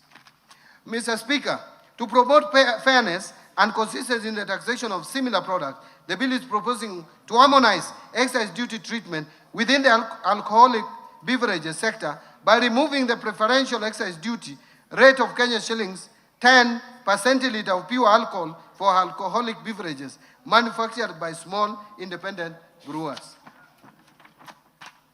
Mr. Speaker, in the Finance Act of 2025, excise duty rate for undenatured extra neutral alcohol supplied to licensed manufacturers of spirituous beverages was set at 500 shillings per litre.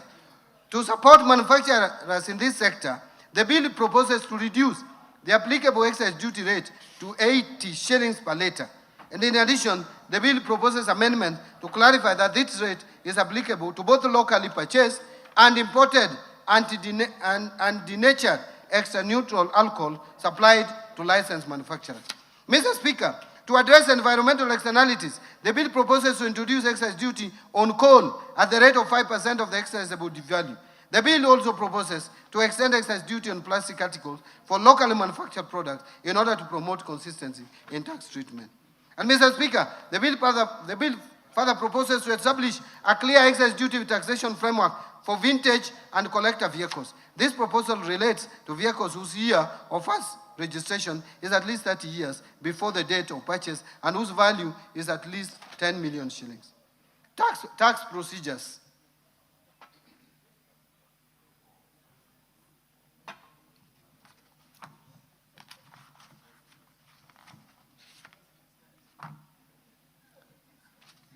Mr. Speaker, I have about 30 more pages. Nobody's complaining. Looking at the time. Now, on Tax Procedures Act, Mr. Speaker, the proposed amendments to the Tax Procedures Act seeks to strengthen tax administration, improve compliance, support digitization, and make it easier for taxpayers to meet their obligations. Mr. Speaker, currently, foreign investors are required to obtain KRA PIN before opening Central Depository and Settlement Corporation, that is CDSC, accounts to participate in trading in the Nairobi Securities Exchange. In order to improve the attractiveness of Kenya's capital markets to foreign portfolio investors, the bill proposes to exempt foreign investors from the requirement to obtain KRA PIN solely for purposes of opening Central Depository and Settlement Corporation accounts. Mr. Speaker, income earned by non-resident investors from investment in the Nairobi Securities Exchange is subject to withholding tax as a final tax, and they are not required to file annual income tax returns. Mr. Speaker, I am grateful that this House approved the Virtual Asset Service Providers Bill of 2025 that was subsequently enacted in 2025. Mr. Speaker, currently, there is no reporting framework for virtual asset transactions. In order to address this gap, the bill proposes to introduce a virtual asset reporting framework for virtual asset service providers so as to improve visibility of virtual asset transactions and align Kenya's reporting framework with the international best practices. Mr. Speaker, to simplify compliance, reduce filing errors, and improve efficiency in tax administration, the bill proposes to amend the Tax Procedures Act to provide for pre-populated tax returns using information already available to the Kenya Revenue Authority. And under this amendment, taxpayers still retain the right to review, confirm, or amend the information before submitting their returns. Mr. Speaker, to strengthen the integrity of the tax system and prevent tax arrangements designed primarily to obtain a tax benefit while preserving fairness for compliant taxpayers, the bill is proposing introduction of a general anti-avoidance rule applicable across tax laws. Mr. Speaker, the Tax Procedures Amendments Act of 2024 provided for a tax amnesty on penalties, interest, and fines for taxpayers on tax liabilities accrued up to 31st December 2023. This facilitated taxpayers to clear principal tax liabilities to government. In order to encourage settlement of existing tax liabilities by more taxpayers, this bill is proposing a 6-month amnesty beginning 1st July 2026 for tax liabilities accrued up to 31st December 2025.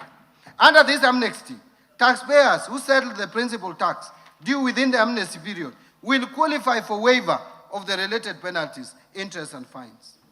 Mr. Speaker, to support faster resolution of system-related issues and improve taxpayer confidence in digital tax administration, the bill proposes to allow for waiver of penalties and interest by the Commissioner up to a specified threshold of 2 million arising from electronic tax system errors.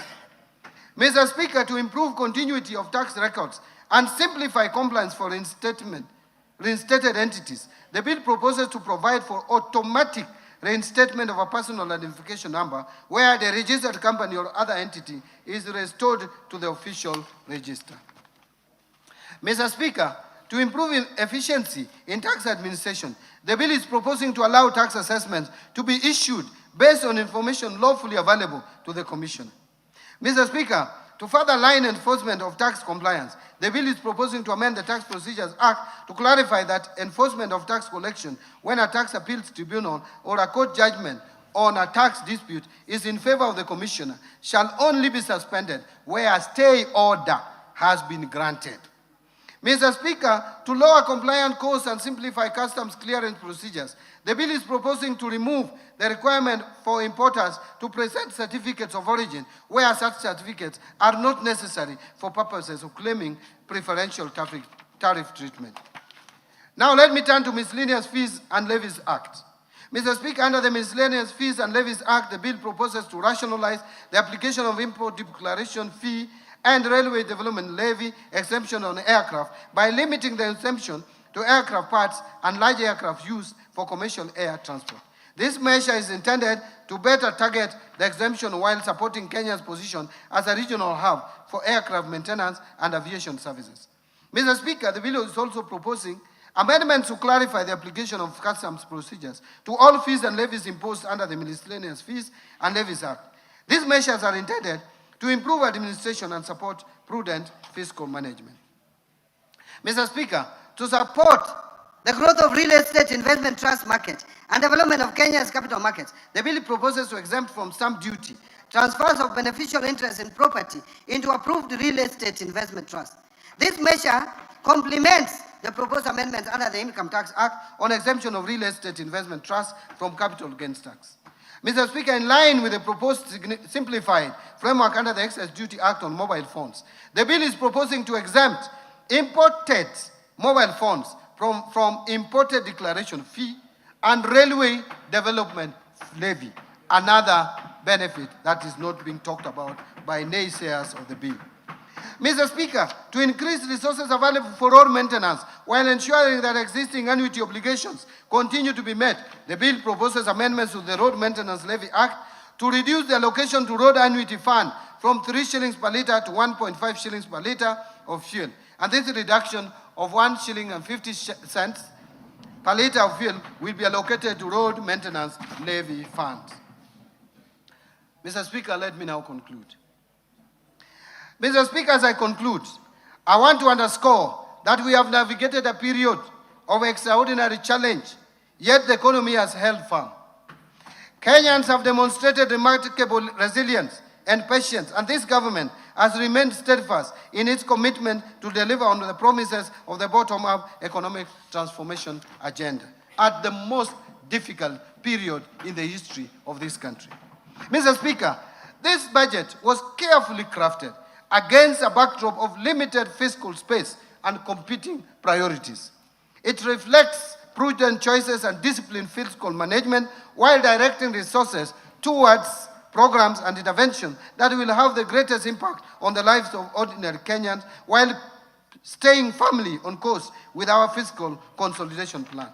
Mr. Speaker, the reforms I have outlined today are designed to cushion our citizens, strengthen economic resilience, and lay the foundations for sustainable growth and transformation.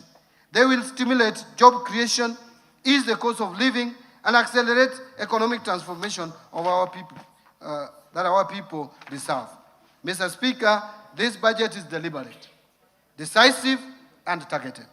It channels scarce resources to where they catalyze the greatest economic and social returns. To smallholder farmers and pastoralists, to MSMEs and youth, to health and education, to infrastructure that connects markets, and to institutions that uphold the rule of law. Every allocation is chosen to multiply employment, protect the vulnerable, advance equity, and unlock private investment. By prioritizing inclusive bottom-up growth, we will not only sustain recovery, but accelerate shared prosperity across Kenya. This is therefore a budget for mwananchi. This is a budget for the people. I call upon honorable members and all Kenyans to stand behind its implementation as we work together with purpose and resolve towards our shared prosperity. Together, we can translate these investments into jobs, higher incomes, and a better future for every Kenyan. At this point, Mr. Speaker, I wish to thank His Excellency the President, Dr. William Samoei Ruto, and His Excellency, the Deputy President, Professor Kithure Kindiki, for their unwavering support, leadership, and counsel as we prepared this budget. I am forever grateful to His Excellency the President for the support he has given me and my ministry. I am also